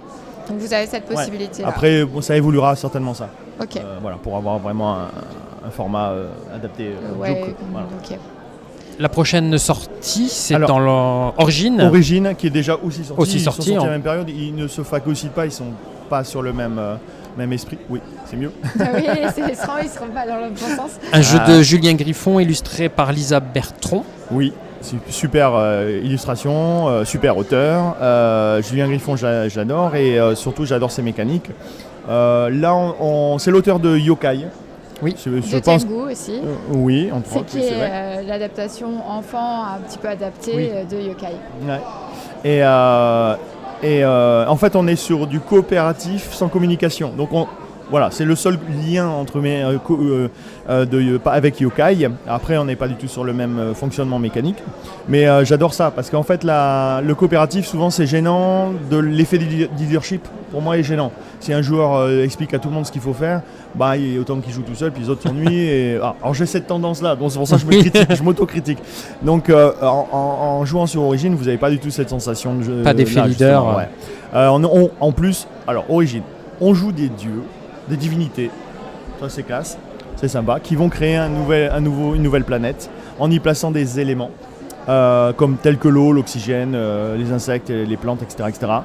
Sans pouvoir communiquer. Il faut que ces éléments, à la fin de la partie, quand on va les révéler, c'est tel un pulse en fait, parce qu'on va devoir les placer de la bonne façon, et à la fin de la partie, quand on va les révéler, il faut qu'ils soient idéalement placés.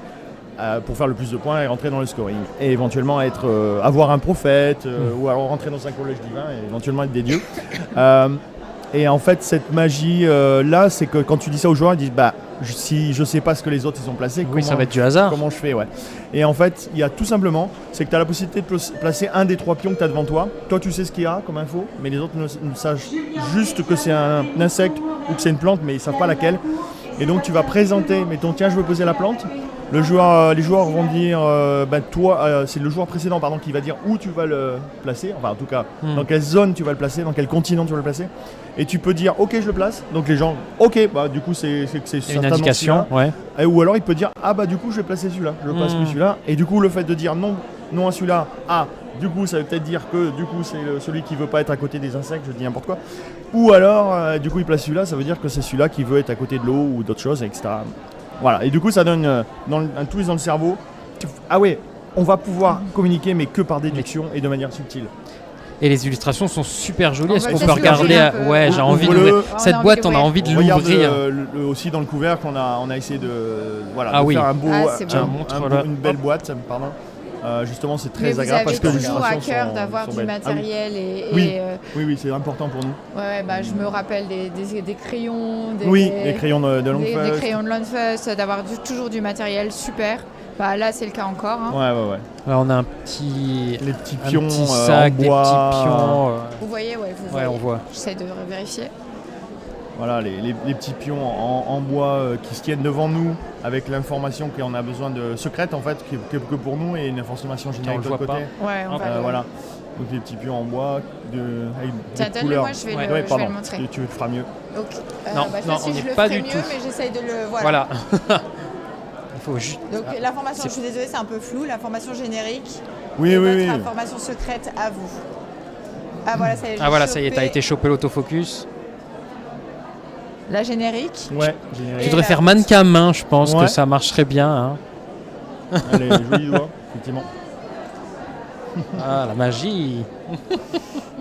Non, franchement, ça donne tout de suite envie d'ouvrir la boîte et puis les illustrations de Lisa Bertrand sont sublimes. On a bien envie de créer ce monde et on n'a pas trop envie qu'il y ait des méchants humains qui... On a un Paul de 0-3 ans, attention. Ah, ça c'est pour moi. C'est pour moi le 0-3 ans. Alors non, attends, tu sais quoi ? Là, c'est... Ah oui, Aline n'arrive pas à faire rentrer. Oui. Mais je te rassure, même des fois, moi je suis là. Mais attends, comment on tu sais, moi j'ai pas la compétence de latéralisation, mais alors pas du tout. Gauche, droite. Rien. J'ai pas une super faculté ailleurs, mais vraiment pas du tout. Donc ça c'est sorti. Oui, c'est sorti. Pareil, ça plaît beaucoup. Ça plaît beaucoup et c'est juste combien de joueurs ? 2 à 4 joueurs. La durée de partie est sensiblement la même, que ce soit 2 à 4, puisque en fait il y a le même nombre de coups qui vont être joués. C'est très agréable. Alors il disait que c'était plus difficile, Julien, il estimait que c'était plus difficile à 4. Je suis pas complètement d'accord, puisqu'il y a plus d'idées dans plusieurs têtes, mais ça se discutera entre joueurs sur les réseaux et avec plaisir. On pourrait argumenter, contre-argumenter sympathiquement sur le sujet parce que c'est un jeu qu'une fois que dès que tu as compris et que dans la première partie, tu fais ouais, ok, on va peut-être pas y arriver du premier coup. et effectivement, tu peux rejouer. Et plus tu rejoues avec les mêmes joueurs, plus tu affines la perception de ce qu'ils sont en train de faire en fait. Ouais. Et il y a un système du coup de scoring progressif, de palmarès à la fin. C'est ça, c'est que il est assez dur. Si tu veux, tu dois réussir au moins, je dirais, 2 gros continents ou 3 continents sur 4 pour pouvoir commencer à rentrer dans le scoring. Et en fait, dès que tu as un pion sur un continent qui est mal placé, c'est tout le continent qui part. Donc c'est très punitif. Ouais. Donc il y a du challenge et on y revient vite pour des parties assez rapides. Ah oui, c'est 20 minutes, un quart d'heure, 20 minutes. Oui, donc c'est on très, les enchaîne. agréable. Tu peux les enchaîner effectivement. Okay. Et il y a une légère part de hasard, mais c'est la vie en fait. Pas plus que dans la vie en fait. Dans ça c'est sûr. L'univers, il y a une part de chaos. Voilà, on retrouve un petit. Mais c'est pas c'est comme tu pioches les pions pour renouveler. Ah bon. Oui, pardon. Je suis fatigué là, avec 5 jours, j'ai perdu mon second degré. Je me barrette. On n'y arrive plus là, on est crevé. Mais non, tout va bien, ça va. Allez, on va aller s'amuser dans la cour d'école. Oui, dans la cour d'école. On l'aime bien, on le connaît, on l'a déjà présenté plein de fois parce que tu sais, Rémi et Nathalie, ils sont venus au chalet. Alors nous, on l'avait déjà testé en proto, puis après on l'a testé en proto avancé chez toi. Oui. Et le voilà maintenant tel qu'il va sortir. C'est ça. Et du coup, si vous suivez sur le chat, vous l'avez déjà vu, ce jeu. Ouais, c'est le séquence émotion, je dirais. C'est un petit jeu émotion, à la fois sur les visuels aussi, pareil, l'illustratrice, c'est incroyable. Elle t'envoie une illustration et elle lui revient plus. Enfin, c'est vraiment. Et même on a du mal à trouver des calques, tu sais, des fois pour faire des petites modifications, récupérer des éléments. La graphiste est obligée de détourer. T'as même le tour à l'intérieur, il n'y a pas que le fond, c'est avec tout le tour, on voit le sous-bois. C'est ça, et en fait, comme on va fouiller dans un tas de feuilles, et du coup, même dans la boîte, dans la couve, quand on la range, en fait, les enfants regardent dans la boîte le tas de feuilles. Donc on s'est fait vraiment plaisir et puis c'est un super jeu au niveau sensation puisque en fait on va à la rentrée des classes, il y a un tas de feuilles dans la cour, de feuilles mortes bien sûr. Oui, puis on joue avec des marrons. Ça c'est les souvenirs d'enfance. Voilà. Donc l'installation extrêmement rapide. D'accord. Tu mélanges le tas de feuilles et tu vas chercher 3 cartes dans le jeu et qui vont être par exemple des petites briques. Alors là j'ai que des briques parce que le jeu on n'a pas beaucoup mélangé, mais on va avoir ou des feuilles. Une feuille, pas de chance. Et en fait tu vas garder un petit objet pour toi, mais tu vas devoir donner un petit objet à un copain ou une copine autour de la table. Du coup, bon, il y a une petite notion de partage quand même. Tu essayes de faire des alliances. Il y a des bons sentiments. Voilà. Et puis tu vas remettre la troisième carte en jeu. Enfin, oui, dans le tas de feuilles. Et du coup, petit à petit, tu vas te créer des collections d'objets qui vont venir s'ajouter dans ta main. Et à la fin de la partie, tu vas devoir faire un petit jeu dans le jeu. Peut-être le mettre juste en dessous.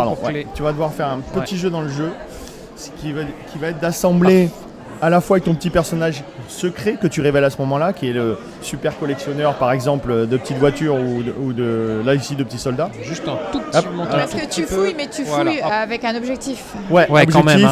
On est sympa avec les copains, mais bon, quand même. Et puis alors, récupérer les plus beaux jeux. Tu fais un peu ta pleureuse, tu dis moi tu peux me donner des briques, ça me dérange pas. Et en fait, tu es le collectionneur de briques, tu feras plus de points à la fin. Et donc, si tu viens assembler idéalement, tu vois, tu peux recréer des étoiles entières. En collant certaines cartes à côté, ça crée une autre étoile, ce qui fait que ça te fait une étoile de plus au niveau du comptage à la fin de la partie. Okay. Donc il y a un petit jeu dans le jeu à la fin de la partie qui est très intéressant. Et en plus, tu as des petites cartes événements. Voilà, tu vas devoir faire un petit Shifumi, un petit papier, feuille, ciseaux avec quelqu'un en une manche. Tu vas devoir faire... C'est la récré, quoi. Voilà, exactement, le signe de l'araignée vers quelqu'un pour lui piquer une carte. Enfin, c'est très... bucolique, émotion. Très immersif. Ouais, et puis il y a un petit côté Madeleine de Proust. Tu te rappelles que tu as fait ça à la récré. Madeleine de Proust pour les parents. C'est ça. Nous, c'est important. Les jeux enfants, généralement, on décline le jeu enfant pour les enfants. Mais il faut que les parents s'amusent autant, prennent autant de plaisir parce qu'on sait que les enfants jouent assez peu entre eux. Ils jouent avec les parents ou les plus grands, les oncles, les grands-mères, les grands frères. Donc du coup, le jeu doit aussi être agréable à jouer pour les parents. Puis c'est tellement drôle pour les enfants de, comme tu l'as fait, mettre le jeu et tout mélanger comme ça, n'importe comment. Faire, oui, mais maman, c'est comme ça. Tu te rappelles de fast-fouille ? Ouais. Bah ouais, t'as envie en fait. Mais oui. Ouais. Ah oui, l'installation va vite. C'est frais. Parce que quand tu installes un jeu, on joue les enfants, puis tu installes le jeu, puis c'est bon. Ils sont déjà partis faire du vélo et autres.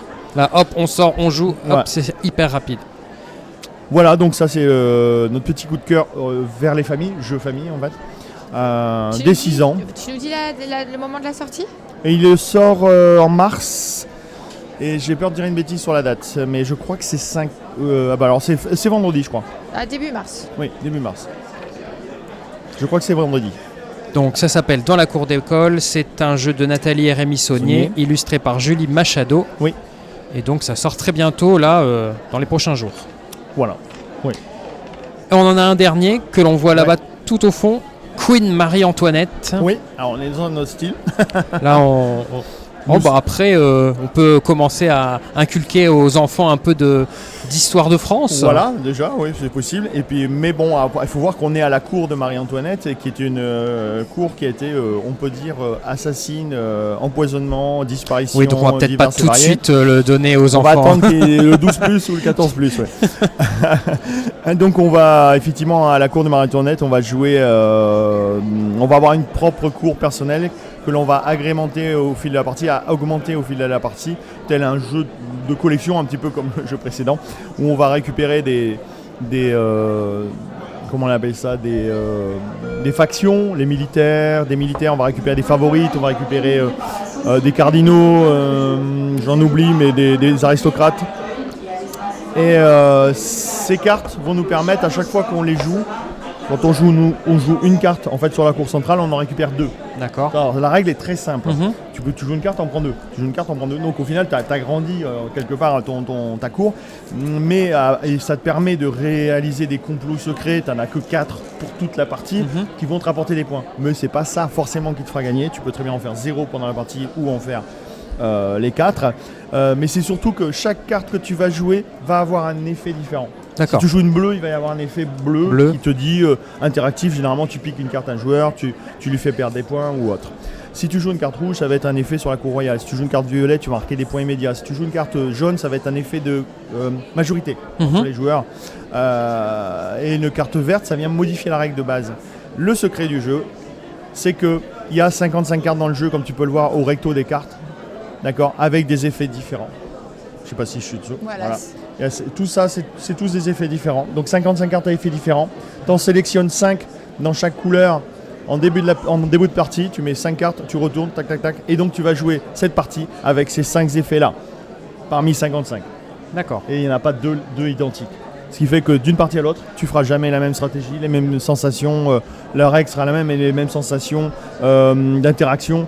Il y a des parties où il y aura peu d'interaction, d'autres où il y aura énormément d'interaction, d'autres où ça va jouer plus au complot, d'autres ça va jouer plus sur la cour royale, d'autres il va falloir être vigilant sur la dernière carte qui est l'exigence de la reine. Pareil, il y en a 10 différentes et l'exigence de la reine, c'est des points supplémentaires à la fin de la partie. Ce qui fait qu'au milieu de 3 quarts de partie, le jeu peut complètement s'inverser au niveau de la stratégie. Tu peux te redébarrasser de certaines collections pour reprendre d'autres au nez à la barbe des autres joueurs parce que l'exigence de la reine va être plus importante à atteindre en fin de partie. Donc on est vraiment un jeu avec énormément d'interactions et énormément de coups bas, j'ai envie de dire, avec les autres. Ouais, il y a quelques coups bas. C'est aussi violent qu'à l'époque, quoi. Ouais, voilà. Et si tu perds, tu te fais trancher la tête ou pas?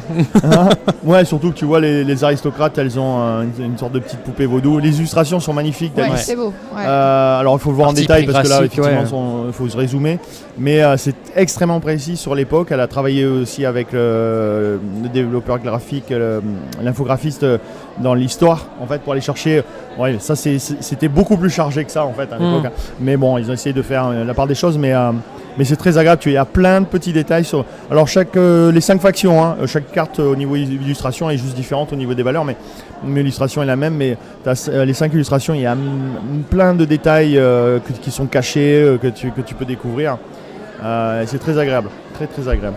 Voilà, donc ça, il fait un buzz d'une certaine façon auprès des professionnels, puisque pour l'instant il n'a été montré que auprès des professionnels, boutiques, presse, associations, ludothèques. Et on va faire un envoi massif vers certaines associations de France pour leur offrir le jeu en échange d'une critique. Et encore une fois, on ne va pas leur dire c'est bien, il faut dire que c'est bien. Non, vous donnez votre avis et votre critique, puisqu'il y a un parti pris esthétique, il y a une mécanique, ça te plaît pas, mais pourquoi, et voilà, et donner les raisons. Afin que la communauté de joueurs, avant la sortie en avril, puisse se faire une idée. Ah oui, c'est pour moi. Ouais. Voilà. Et en faisant ça, on a déjà commencé à avoir des coups de cœur. Là, même sur Cannes, j'ai eu certaines presses et certaines boutiques qui m'ont dit « Ah, mais c'est le coup de cœur que j'ai de Cannes, hein, depuis le début de l'année. » Je dis « C'est sympa, quoi, tu vois, c'est cool. » Parce que effectivement, tu as une envie d'y rejouer, comme on disait tout à l'heure pour Auduc. Ah mince, là j'ai raté un coche sur cette partie, on va en refaire une. Alors soit tu la refais avec les mêmes règles, sauf que si tu changes les règles, tu vas devoir changer aussi de stratégie et de façon de jouer. Il y a du renouvellement. Alors, une rejouabilité illimitée, et du coup c'est très agréable pour un jeu de 20 minutes, de 4 joueurs, quel que soit le nombre de joueurs, c'est pareil. Julien a pensé à équilibrer de manière à ce que la durée de partie soit la même. Et ça, c'est aussi une force. Alors, je dis 20 minutes, c'est peut-être une demi-heure. Non, ouais, c'est une demi-heure, oui. T'as mis une demi-heure. Ouais. Et à quoi il sert ce gros cupcake? C'est le premier joueur. C'est le premier joueur. Ah ouais. Je viens de regarder. Il est intriguant, il est énorme ce cupcake. Alors, tu veux l'anecdote du cupcake? Ouais, on veut l'anecdote. Allez, si on a une minute. L'anecdote, c'est que au niveau de l'illustration de la couverture, Alice nous avait mis. Hop, je me permets, mis le cupcake dans les mains de la reine. D'accord. C'est comme ça normalement. Voilà. Et avec Ouais, voilà. Et tout le fond doré était rose. Ah oui. Comme le cupcake. D'accord. Enfin, ouais, rose fuchsia. Quoi. Fuchsia. Et je présente ça à notre distributeur. Et le responsable commercial du Régis, il fait. Mais en fait, c'est pas du tout un jeu pour adultes 18+. Je dis bah non, t'as bien vu, on est en train de jouer. Il fait, un jeu un peu osé? Non, bah parce que quand j'ai vu la boîte verticale, noire et rose avec une queen, ok, avec un cupcake à la main, je me suis dit oh, on va jouer à un jeu d'adulte. T'es un peu coquin. Un petit peu coquin. Et il me dit donc. Ça c'est la prochaine version. Ouais, c'est la version 18+. On va changer un peu les illustrations. Et du coup, on a dit. Ah oui, effectivement, il dit mais il n'y a pas grand chose à changer. Changer la couleur là, peut-être plus le cupcake et que ça. Donc effectivement, on a retravaillé un petit peu en termes graphiques et illustratifs. Mais quand même, comme on aime les cupcakes. Ouais, on le laisse quand même. Du coup, le cupcake, c'était le pion premier joueur. Le fichier avait déjà été envoyé à l'usine, non pas il était imprimé, on aurait pu le récupérer et le modifier, sauf qu'on n'y a pas pensé. On s'est dit les pions, tout ce qui est pion, les valeurs de points, etc., ça change pas. Bon, on change pas. Et le cupcake est resté donc en pion premier joueur. Du coup, beaucoup de joueurs nous demandent. Mais d'où ça sort en fait? Alors on est sauvé quand même. Enfin, quand même. On est des professionnels. Ouais. C'est que en fait il y a une carte les exigences de la reine. Je sais pas, je crois qu'elles étaient là. Tu en avais. C'est d'avoir du cupcake. C'est de. T'as les complots donc ici et t'as là. exigence de la reine, on voit que dans la main, elle a un cupcake. Donc bon, elle est à sa table de thé en train de manger son cupcake et elle attend qu'on réponde à son exigence. Donc ça va, on est cohérent. Ouf.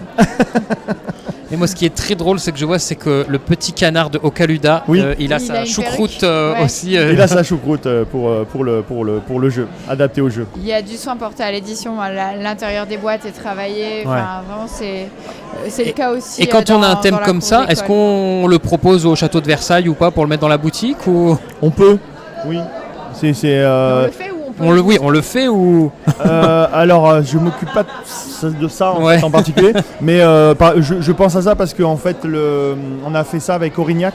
Aurignac qui était un jeu sur la préhistoire. Voilà, l'Aurignacien et le lien entre Néandertal et Homo sapiens. Et comme il a été développé avec un musée, il avait une cohérence de musée. Et la directrice du musée de l'Homme de Paris était venue jouer à Paris Ludique au jeu pour voir si c'était cohérent. Et comme c'était cohérent pour elle, au niveau des illustrations, du thème, etc., elle l'a intégré dans la boutique du musée.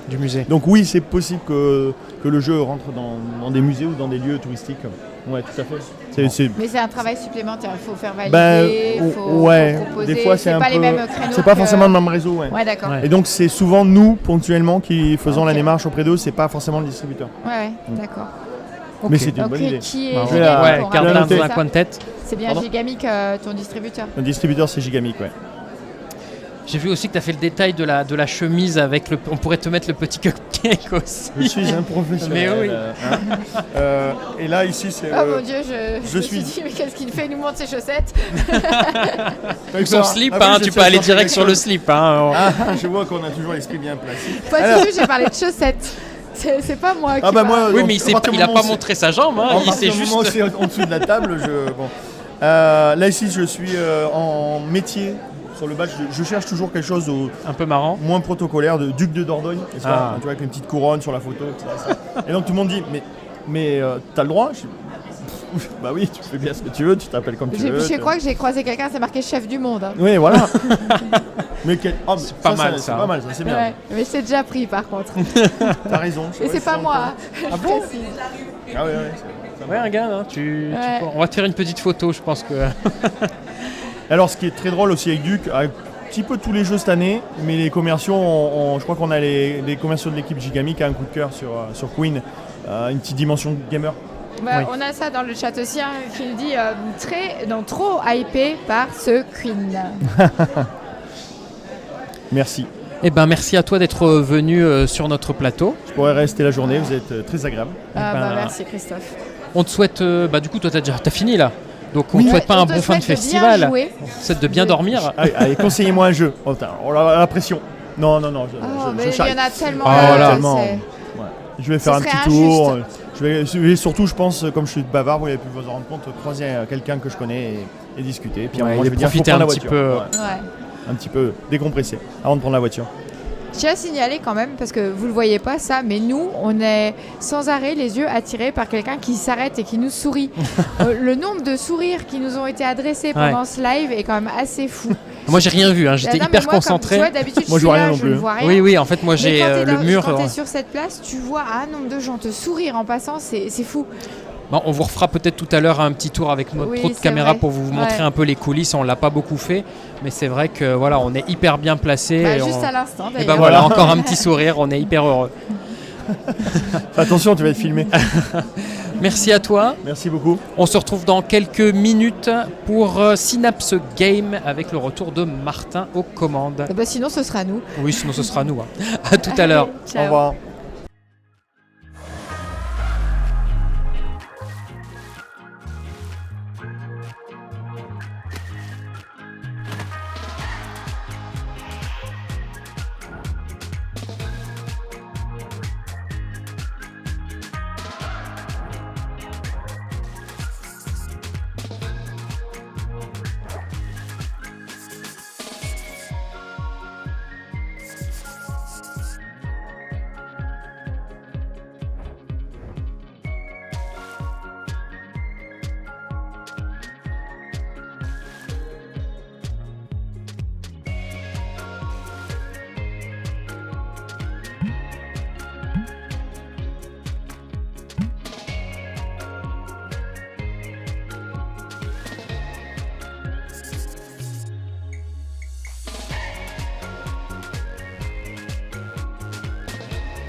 Dernier jour, déjà.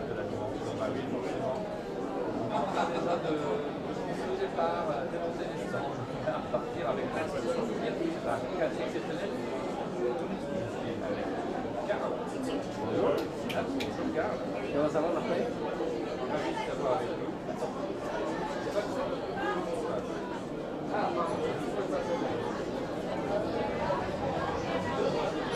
Qu'est-ce qui se passe? Est-ce qu'il y a un souci? Oui, non, mais c'est bon, c'est bon. Non, je vais gérer, je vais regarder en même temps. Ça fonctionne maintenant? Ça fonctionne. Excellent. Je suis avec Karl de Synapse Game. Bonjour Karl, ravi de t'avoir avec nous. Oui, ravi encore. En fait, ça devient une tradition. Chaque année, tu me reçois. Merci. Ouais, si tu viens pas, je suis déçu. Super environnement. On se croirait au chalet. J'ai envie de t'attirer au chalet. Je ne sais pas si un jour on arrivera. C'est très compliqué parce qu'il y a un petit peu de kilomètres entre nous deux. Un peu de kilomètres et j'ai aussi 4 enfants. Donc, il y a aussi, faut que je sois à la maison une fois de temps en temps. Ouais, et puis là, sur une manifestation comme ça, effectivement, tu pourrais venir un petit peu plus tôt, faire un tour, mais c'est beaucoup. J'aimerais beaucoup. C'est beaucoup.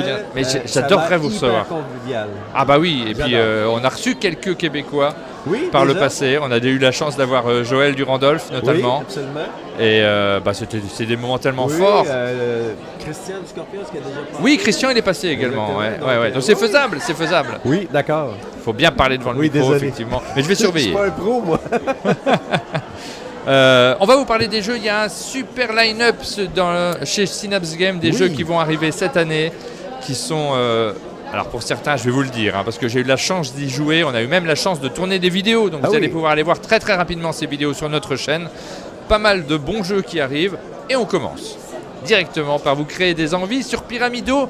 Vous connaissez peut-être le nom de ce jeu, parce qu'il y a déjà eu une boîte qui est sortie sur Pyramido, mais ça c'est la deuxième boîte avec des différences et pas les mêmes auteurs. En fait, un auteur de plus. Mais de qui s'agit-il? En fait, c'est moi.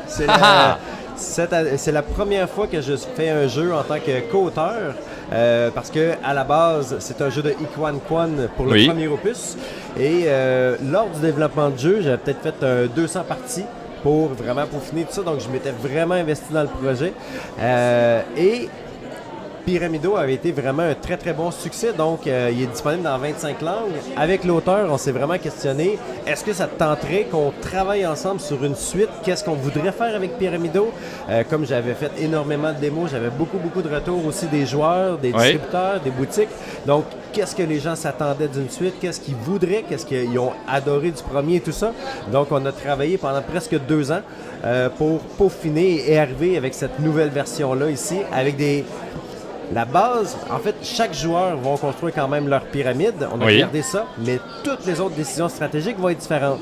On va avoir de la gestion d'inventaire, on va être beaucoup plus dans la maximisation de sa propre pyramide. On va moins bloquer les autres. Donc, les joueurs trouvent que c'est plus joueur, plus fin au niveau de la stratégie, beaucoup plus flexible et ouvert, parce que maintenant, on peut aller activer tous les étages, il y a des jokers et tout ça, donc c'est vraiment un jeu un petit peu plus joueur, mais toujours avec des règles hyper simples. Oui, finalement, c'est quelques petits ajouts, ça renouvelle complètement. Alors il y a le décor qui change, on n'est pas du tout sur les mêmes pyramides. Là, cette fois-ci, on est parti en Amérique du Sud. Oui, en fait, on voulait éviter d'aller directement dans une région. On est allé avec un univers un peu Indiana Jones, on sait pas trop on est où, il y a de la jungle, des découvertes et tout ça, pour que ça soit quand même très accessible. Et dans cette version-là aussi, il y a un mode solo.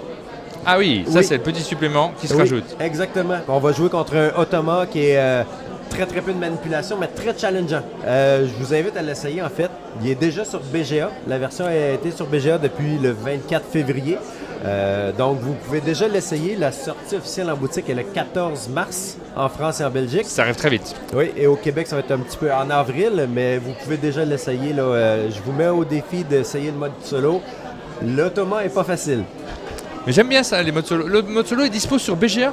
Oui, en fait, Pyramido complet est disponible sur BGA, mais on a aussi intégré le mode solo sur BGA. Je complète ce que je dis, je joue très peu au mode solo sur table. En général, sur table, je joue avec des joueurs quand j'ai l'occasion de jouer. Mais sur BGA, j'aime bien justement quand on a la possibilité de les faire en ligne. Ça permet aussi d'appréhender le jeu et puis de préparer aussi, c'est parti, quand on va se jouer après en soirée. Exactement. Et éventuellement, on va faire des événements sur BGA. Donc, peut-être vous aurez la chance de jouer contre moi parce que je vais participer. je fais aussi la promotion du jeu maintenant que je suis auteur. Donc, si vous pratiquez, peut-être qu'il y aura éventuellement des chances de... je ne sais pas, hein? Je ne veux pas m'avancer, mais... Nous, on fait des tournois assez régulièrement. C'est Antares qui organise ça, qui est juste à côté. Benoît, on a déjà fait un tournoi sur Pyramido ou pas encore? En mai. On a un tournoi prévu en mai, justement, avec un monde de jeu, l'équipe d'un monde de jeu. Ça sera Fred? Bah c'est Fred, je pense, hein, j'imagine. C'est peut-être moi. C'est je ne sais pas encore. On verra. Avec le live qui aura lieu sur la chaîne de Benoît. Voilà, donc on va suivre ça, évidemment. Donc, ça, sorti 14 mars. On a plein de tables ici, ça roule très, très bien. Donc, c'est notre première sortie de l'année.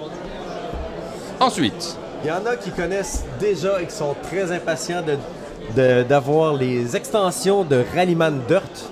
Donc, pour faire un petit rappel, on a du Rallyman GT. Oui. On va être le premier à franchir la ligne d'arrivée. La grosse différence avec Dirt, c'est un contre-la-montre. Donc, on va jouer contre son propre temps et on va jouer sur plusieurs pistes. Maintenant, à la base, il y avait eu un crowdfunding avec 6 extensions disponibles. Ce qu'on a décidé de faire, c'est on a fait une version de l'extension qui en inclut 4 qui avait été dans le KS. Et l'idée, c'est de faire un monde ouvert sur Dirt. Donc, toutes les voitures qui étaient disponibles, tous les types de pneus, les terrains, les adrénalines, les types de pneus, les pneus tendres, les températures et tout ça. Donc, c'est une très, très grosse extension qui donne énormément de temps de jeu, plein de trucs à essayer, tout ça. Donc, ça va être notre sortie avril. Très grosse extension. L'auteur Jean-Christophe Bouvier, qui est ici, justement, très énergique. Un vrai passionné. Lui, son jeu, il le défend. Il a un jeu, c'est Rallyman. Je crois qu'il en a... Il y a Ticket Gagnant aussi. Voilà, Ticket Gagnant. Je me rappelle de Ticket Gagnant. Et à la base, Jean-Christophe est un ancien professionnel de rallye. Oui. Donc, il connaît vraiment beaucoup le... Et il jouait vraiment avec des dés, je crois, à l'époque. Hein, oui, exactement. Parce que le jeu... Mais le jeu a environ une quinzaine d'années. La première édition qui s'est auto-édité dans le passé. Donc, ça ici, c'est vraiment le monde ouvert. Donc, tous les gens qui attendaient ardemment, parce qu'on a dû retravailler un peu les règles avec justement l'auteur Jean-Christophe pour être certain d'apporter un produit qui était complètement en lien, apporter des clarifications et tout ça pour que ça soit agréable pour les joueurs. Donc, c'est notre prochaine sortie tout de suite après Pyramido. Alors, on n'a pas fait la vidéo de celui-ci, on avait fait la vidéo du Rallyman d'avant que vous pouvez retrouver sur la chaîne. On s'était éclaté vraiment. Ah oui. Le précédent, c'était vraiment... Allez la voir parce qu'on s'était donné quelques gages avec Adrien, on avait tourné cette vidéo. Très très bon souvenir également. Celui-ci, je n'y ai pas joué encore, mais j'ai hâte de le découvrir. Ça va être pour bientôt. Alors, le suivant. On a tourné une petite vidéo et je te disais juste avant qu'on lance le live, j'ai adoré cette boîte. Alors j'ai bien aimé Yokohama, déjà de base, le jeu de base de Yokohama, c'est un classique maintenant, c'est un jeu qui a eu plusieurs éditions, qui a d'abord existé au Japon. Oui, parce que l'auteur Hisashi Hayashi est japonais. Et qui est bien connu, hein. C'est un auteur qui a fait pas mal de très bons jeux. Justement, il a fait Boom Buster aussi, qui a eu un gros succès à l'automne dernier chez Cocktail Game. Et là, vraiment, il a poursuivi la gamme avec Yokohama Duel. Alors, le Yokohama de base déjà, puis le Yokohama Duel qui est sorti en version japonaise chez, je ne sais plus le nom de l'éditeur, Okazu, j'étais pas loin. Et là, c'est la version Duel. C'est la version Duel. Ce que je te disais, ce que je vous redis à vous qui regardez cette émission, c'est que c'est ma préférée. J'adore la version Duel. Moi, je trouve qu'elle est hyper efficace, très lisible sur la table. Elle prend pas trop de place, mais alors, c'est une petite boîte. C'est un vrai jeu expert à l'intérieur. Il y a beaucoup de choses à l'intérieur. C'est hyper impressionnant tout ce qui sort de cette boîte. Oui. En fait, ce qu'on avait voulu faire avec la version 2 joueurs, c'est justement au niveau de l'ergonomie, la mise en place hyper rapide. Vous allez avoir des gros plateaux où toute la mise en place est déjà faite, donc on est prêt à avoir l'expérience tout de suite. On parle d'un jeu de 45 minutes. Oui. Quand même moins expert que le jeu de base, mais qu'on sent énormément de tension. Il y a pas mal de trucs quand même dedans. Hein. Il se passe, on fait une grosse salade de points à la fin. Là. Ouais. On va vraiment aller activer un paquet de trucs. La partie va se jouer en 4 manches et chaque joueur va avoir 4 tours par manche. Et plus la manche va avancer, plus les endroits vont se restreindre pour faire nos actions. Mais en même temps, plus on attend pour les faire, plus nos actions vont être fortes. Donc, il y a une espèce de « est-ce que j'active maintenant, mais elle est moins performante, je vais être moins bonifié, mais si j'attends plus tard, peut-être qu'elle ne sera pas là. » Donc, il y a plein de mécanismes, il y a encore les cartes technologies, il y a vraiment beaucoup qui se passe dans le jeu. Ouais, j'ai pas le logo là pour cette émission, mais c'est un jeu qui rentre dans ma ludothèque. C'est mon type de jeu naturellement, donc j'adore Yokohama Duel. Des jeux de cette profondeur-là, à 2 joueurs, il n'y en a pas tant. Mais tu as raison d'insister sur la profondeur, parce que c'est vraiment un aspect que moi je recherche quand je joue à un jeu un peu expert quand même. On est dans la catégorie expert, je pense pas qu'on soit dans la catégorie initié. On est un petit peu au-dessus. Initié, élevé, plus, ou expert léger. C'est très accessible. Oui. Mais vous allez devoir réfléchir. Oui, vous allez devoir bloquer votre adversaire. Vous allez devoir vous développer. C'est le genre de jeu dans lequel vous avez des technologies que vous allez récupérer pour vous améliorer. C'est hyper importante les technologies. Donc c'est pas ceux qui aiment bien réfléchir et programmer, parce que l'aspect programmation fait partie du jeu. Vous aurez de quoi vous mettre sous la dent. On a découvert Yokohama à Noël dernier. On a beaucoup aimé, nous dit Fanette. Alors la version duel me tente énormément. Tu peux y aller les yeux fermés. C'est super. Ceux qui connaissent déjà Yokohama, vous allez retrouver beaucoup de choses de Yokohama dans le duel. Donc, vous ne serez vraiment pas déphasé et vous n'avez pas besoin d'avoir joué à Yokohama de base pour découvrir Yokohama Duel. En fait, c'est une super introduction pour ceux qui ne connaissent pas Yokohama. Donc, on est vraiment dans un terrain hyper accessible, mais avec une belle complexité, une belle profondeur. Il sera sur BGA, celui-là? On est en train de discuter. On ne sait pas. On ne sait pas, mais c'est pas non. Hein. Tirez vos conclusions. C'est ça, on va l'attendre à la fin de l'été. Donc, le 5 septembre, il devrait arriver en boutique. On a déjà 3 tables. Il est à 9h03 ce matin. Donc, après 3 minutes, les gens couraient. Toutes les tables étaient pleines. Donc, c'est un excellent signe que les gens l'attendent vraiment beaucoup. Et on a tourné une vidéo aussi, donc on va pouvoir vous la montrer sur la chaîne. Elle est tournée depuis un moment parce que vous nous l'avez commandée en octobre dernier pour donc du coup un an à l'avance. Ouais. Donc elle est prête. Ce qu'on va faire, ce que je vais te proposer aussi, c'est qu'on la mettra évidemment en ligne au moment où les gens pourront peut-être la précommander sur les sites internet. Donc un peu plus tard dans l'année, mais comme elle est tournée depuis un moment, il est peut-être temps de la rendre disponible pour nos abonnés uniquement, c'est-à-dire, tu sais, en non répertorié, uniquement pour les gens qui sont abonnés à la chaîne, qui ont un abonnement Tipeee plus précisément. On donnera accès là après Cannes. Après vous l'avoir fait valider, bien entendu, parce que les éditeurs vérifient toujours que c'est les bonnes règles, que les gens ne se sont pas trompés. On vous y donnera peut-être accès, parce que c'est chouette aussi pour certains d'anticiper. Honnêtement, j'aimerais beaucoup, je crois que c'est une bonne idée et ça donne beaucoup d'informations pour ceux qui ont déjà de l'intérêt. Donc ça vient confirmer. Le but, c'est de vraiment choisir les jeux qui nous intéressent. Et je me dis, les gens viennent ici, ils découvrent déjà le jeu, donc pourquoi pas l'offrir aussi avec d'autres personnes hyper Ça fait beaucoup moins de vues, parce qu'on fait des milliers de vues quand on les met en public. Pour nos abonnés, c'est quelques centaines maximum de vues. Mais quand même, c'est celle qui compte. C'est la qualité. C'est les meilleurs. Et je peux te donner un scoop. Voilà, je veux bien que tu donnes un scoop. Je dis pas pour quand, mais on est en train de travailler sur du nouveau matériel qui avait jamais été édité. Parce que de Yokohama. Ah oui, de Yokohama. Parce que ceux qui ne le savent pas, justement, Yokohama avait déjà eu une vie avant. Il avait déjà gagné d'ailleurs des prix sur la précédente édition avant que vous en chargiez. Oui, il avait gagné, je crois, il était 2e ou 3e des Diamants d'Or, quelque chose comme ça. Oui, exactement. Et Yokohama Duel avait déjà existé, mais pas en français, je crois. Alors moi, j'ai la boîte... Quand on a joué à Yokohama Duel, je vous donne un scoop aussi dans notre vidéo. On a joué avec Pénélope qui est là-bas. Et elle a rêvé d'avoir le jeu. Elle l'a depuis, je le sais. Mais elle rêvait de l'avoir et j'avais mis en jeu la boîte japonaise que j'ai. La boîte japonaise, si elle remporte la partie, vous verrez si elle l'a remportée ou pas. Elle partait avec la boîte japonaise qui est ultra collector. Est-ce que c'était une partie serrée? Vous découvrirez, je m'en souviens plus. Vous découvrirez ça en vidéo. Donc c'est ça. Je dis pas pour quand, mais on va avoir du nouveau matériel qui n'avait jamais été créé. Donc on part vraiment avec du nouveau matériel pour l'univers Yokohama. Je vous en dis pas plus pour l'instant. Donc 5 septembre, la version Duel arrive. Et alors, il y a un dernier jeu qu'on va vous présenter, un jeu que j'avais eu la chance de découvrir il y a pas mal de temps maintenant, parce qu'il a eu plusieurs vies aussi. Je l'avais découvert avec l'équipe de Holy Grail Games à l'époque, qui travaillait sur ce jeu, je crois, hein, je dis pas de bêtises. Oui, ça fait quelques années, ça fait déjà un bon moment qu'ils l'avaient dans leur créneau.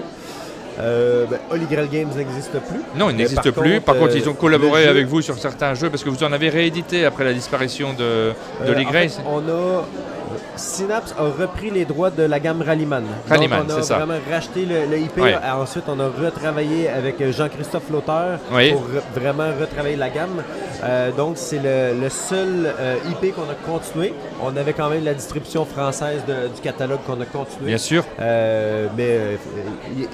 Donc, postcard est vraiment une nouveauté. Donc, et on retrouve des noms. Éric Dubuff, évidemment, il travaillait, il a beaucoup fait des jeux chez Oli. C'est un auteur, mais il faisait des jeux chez Holy Grail Games. Crocotam, c'était pour les évidemment des illustrations. Ça faisait partie de l'équipe de cet éditeur. Et j'avais eu l'occasion d'y jouer. Je l'avais découvert, ça m'avait impressionné. Alors, c'est un jeu très accessible, celui-ci, très familial. Très familial. En fait, c'est comme hyper fluide au niveau des règles, mais il se passe beaucoup de choses. Oui, un peu à la manière des Aventuriers du Rail, qui est très familial aussi, mais dans lequel on a le plaisir de jouer. Et moi, c'est ça qui me touche sur une carte de France, avec des cartes postales. C'est le nom du jeu. Et il y a des cartes postales à l'intérieur. Est-ce qu'on peut les montrer? Est-ce qu'on peut montrer un peu de matériel? Parce que là, vraiment, on a envie de les voir. Ok. Et voilà. Donc, ce qu'on a fait, on a pris aussi pour vraiment s'immerser dans l'univers des vraies grandeurs de cartes postales classiques. Donc, on a les 13 régions de la France identifiées par le numéro ici. Et on va avoir un certain nombre de timbres à mettre qui vont donner plus ou moins de points. Mais des superbes illustrations qui sont vraiment très très bien dessinées par Crocotam, justement. C'est magnifique en fait, on a du plaisir, on s'arrête, c'est le genre de jeu où, en plus comme il est très familial, on va y jouer aussi avec des enfants, c'est possible tout à fait, à partir de, vous avez mis 10 ans, mais en vrai, je pense qu'à 8 ans ça se joue, sans aucun problème. En fait, la raison pourquoi on a mis 10 ans, c'est pas pour la complexité de la règle de base, c'est parce qu'il y a... C'est un jeu qu'on peut aller gratouiller plein de façons des points, 2 points par-ci, 3 points par-là. Donc, ça faisait un petit peu de règle pour un enfant de 8 ans. Un enfant de 8 ans, joueur, aucun problème. Mais pour un enfant non-joueur de 8 ans, ça va être plus compliqué. Mais c'est vraiment un jeu où on a un énorme plaisir uniquement à regarder le visuel. C'est ça. On se sent tranquille, mais engagé en même temps. Les commentaires sont super, franchement. Sublime, on nous dit. Belle boîte, ce jeu est une merveille. Ah oui. Mon collègue vient de la région de Lille. Oui. Et lui, quand on joue à ça, à chaque fois, ça c'est ma région, ça c'est ma région. Il vient chercher une carte, ça c'est ma région. Donc il y a une espèce de fierté de sa région. On commente, Oui. Et on a choisi la région de la France parce que en fait, c'est le pays qui est le plus visité d'un point de vue touriste. Donc, on voulait s'adresser à énormément de gens. C'est un pays aussi qui est la France. Vous connaissez peut-être la France, vous qui nous regardez. Qui est incroyablement varié en termes de paysages. C'est ça aussi la richesse de ce pays-là, entre les côtes méditerranéennes, l'Est de la France. Incroyable l'Est de la France. Une région absolument magnifique avec des... J'insiste, parce que c'est chez moi. Exactement. Donc, justement, pendant le salon, je rencontrais beaucoup de boutiques de France et systématiquement, elles prenaient le paquet de cartes postales pour voir... chercher leur région. Exactement, pour voir, ah oui, ça c'est là. Ah oui, les fromages du Jura, c'est là. Ah oui, donc ça venait vraiment... la tarte tatin. C'est très, très joli. Voilà, toutes ces cartes postales. Alors, il y a les cartes postales, ça me parle déjà, mais il y a la carte. En fait, la carte de France... Pour moi, déjà, ça c'est ludique. Parce que je suis très sensible aux cartes. C'est peut-être pas le cas de tout le monde. Moi, je suis très sensible aux itinéraires, aux cartes et à l'aspect ludique qu'il y a à l'intérieur. C'est un type de jeu en lui-même. Il n'y a pas tellement de jeux dans lesquels on joue avec des cartes. Là, vous allez vous déplacer entre les régions et essayer de récupérer des petits... Alors, je n'ai plus les règles en tête exactement, donc je vais dire n'importe quoi. Je vais plutôt te laisser en parler. En fait, exactement. Donc, les joueurs vont se promener à travers les régions de la France, ramasser les cartes postales qu'on vous a montrées plus tôt. Le but, ça va être de mettre les timbres sur les cartes postales et d'aller les expédier dans la région propre de la carte postale. Le premier joueur qui expédie carte postale va déclencher la fin de la partie. Donc, dans notre main, on a 5 cartes. On en joue 3 par tour. Soit qu'on va jouer pour la couleur qui nous permet de mettre un timbre de la même couleur sur nos cartes postales, soit qu'on va jouer l'icône. Il y a 3 icônes. Ça peut nous permettre de se déplacer d'une région adjacente à une autre. Ça peut être d'aller chercher de nouvelles cartes postales dans la rivière. On connaît déjà quelle région et le nombre de timbres à mettre. Ou soit nous allons visiter un certain lieu et c'est là qu'on va avoir l'espèce d'effet combo qui va nous donner des actions gratuites, des pauses de timbres gratuites, des points supplémentaires, des déplacements. Donc c'est vraiment un jeu hyper accessible mais qui est hyper positif. c'est impossible qu'on soit bloqué. On progresse tout le temps à chaque tour de jeu. C'est ce qui rend familial aussi. On peut jouer plus ou moins bien, évidemment. Il y a des petits aspects stratégiques, mais la compréhension de la règle, et souvent pour les enfants, on parlait d'enfants à partir de 8 ans, ils auront tendance à la première partie de regarder comment les adultes jouent, mais très vite, ils vont comprendre ce qu'il faut faire. On voit il y a différentes places pour mettre des cartes et tout ça. C'est d'autres façons d'aller gratouiller des points, mais les règles sont hyper fluides, il est hyper agréable visuellement. Il est différent aussi, comme il a sa propre identité de jeu, donc et ça fait pas peur aux non-joueurs. Il y a beaucoup, exemple, moi je pourrais jouer avec ma belle-mère avec ça. On est loin des orques, des trolls et tout ça. Donc c'est très très agréable. Ça va être notre sortie SN, donc on parle de fin octobre environ. Ça va être notre dernière sortie de l'année. On est très très excités, très bonne réaction sur le salon ici. Je suis très enthousiaste sur ce jeu, j'ai hâte de vous le présenter plus en détail évidemment. C'est donc, retenez le nom du jeu, ça s'appelle Postcards. Je ne sais pas si on a peut-être fait un impair, on a peut-être juste cité Eric Dubut, mais il n'est pas tout seul sur... Non, et Simon Kane aussi. Voilà, ils sont deux auteurs sur ce jeu, Crocotam évidemment, qui ont remporté l'As d'or avec Odin cette année. Ça sera peut-être le As d'or de l'année prochaine, on verra bien ce qui se passe. Qui sait? Et aussi, justement, il y a un des auteurs de l'As d'or, Johan Go. Oui. On a une sortie de lui l'an prochain. Ah oui? Oui. Et probablement la sortie de Cannes, ça va être un jeu de Bruno Catala et Ludovic Maublanc. Donc on arrive quand même avec du beau matériel, des auteurs expérimentés. C'est très agréable. Honnêtement, c'est des belles rencontres, c'est des beaux projets. On a vraiment hâte de les présenter aussi. Alors la sortie parce que je connais très très bien Bruno Catala et Ludovic Maublanc, est-ce que c'est un jeu avec des pyramides, non? Le proto, oui. Mais ça sera pas des pyramides, ça va Il est des moulins. Incroyable ce jeu. Ah j'adore ce jeu. Hyper bien. J'adore ce jeu. Alors ça, là, on vous tease sur un truc, on va pas vous donner plus de détails parce que c'est top secret pour l'instant. Mais le prochain jeu qui a déjà vécu, parce que ça part d'un prototype de quelque chose qui existait déjà auparavant, j'ai toujours été déçu qu'il n'existe plus ce jeu, qu'il ne soit pas disponible. J'ai été ravi quand Ludo m'a dit « Oh, on a un éditeur, est-ce que tu les connais bien, est-ce que c'est sympa, c'est Synapse ?» Je lui ai dit tout de suite « Mais fonce, parce qu'il ne faut pas hésiter, il sera bien développé. » Je l'attends avec beaucoup d'impatience, celui-là. Je suis très content de travailler aussi avec Bruno et Ludovic. Parce que Bruno, ça fait une dizaine d'années que je le côtoie comme ça dans les salons et tout ça. C'est toujours hyper agréable de discuter avec lui. Et là, enfin, on trouve un projet. Et pour nous, Cannes est très important parce qu'au Québec, on a beaucoup moins d'auteurs qu'ici, beaucoup moins d'illustrateurs. Le monde du jeu est beaucoup plus petit qu'ici. Et justement, Bruno m'a présenté son proto à Cannes ici l'année dernière et on va le sortir à Cannes l'an prochain. Et justement, depuis ce temps-là, c'est cette année que je rencontrais Ludo et Bruno pour continuer la discussion en live parce qu'on fait beaucoup de visio et tout ça. On joue sur TTS pour le développement, pour les discussions de DA et à quoi on veut aboutir. Donc, c'est hyper plaisant d'arriver à Cannes et de poursuivre ce qu'on a commencé à travailler l'année dernière, on poursuit cette année et là l'an prochain ça va être le résultat final. Ça va être la sortie parce que ça sera pas la fin du jeu, mais c'est la sortie, donc c'est un beau plan, 2 ans et ça c'est Cannes qui a permis ça.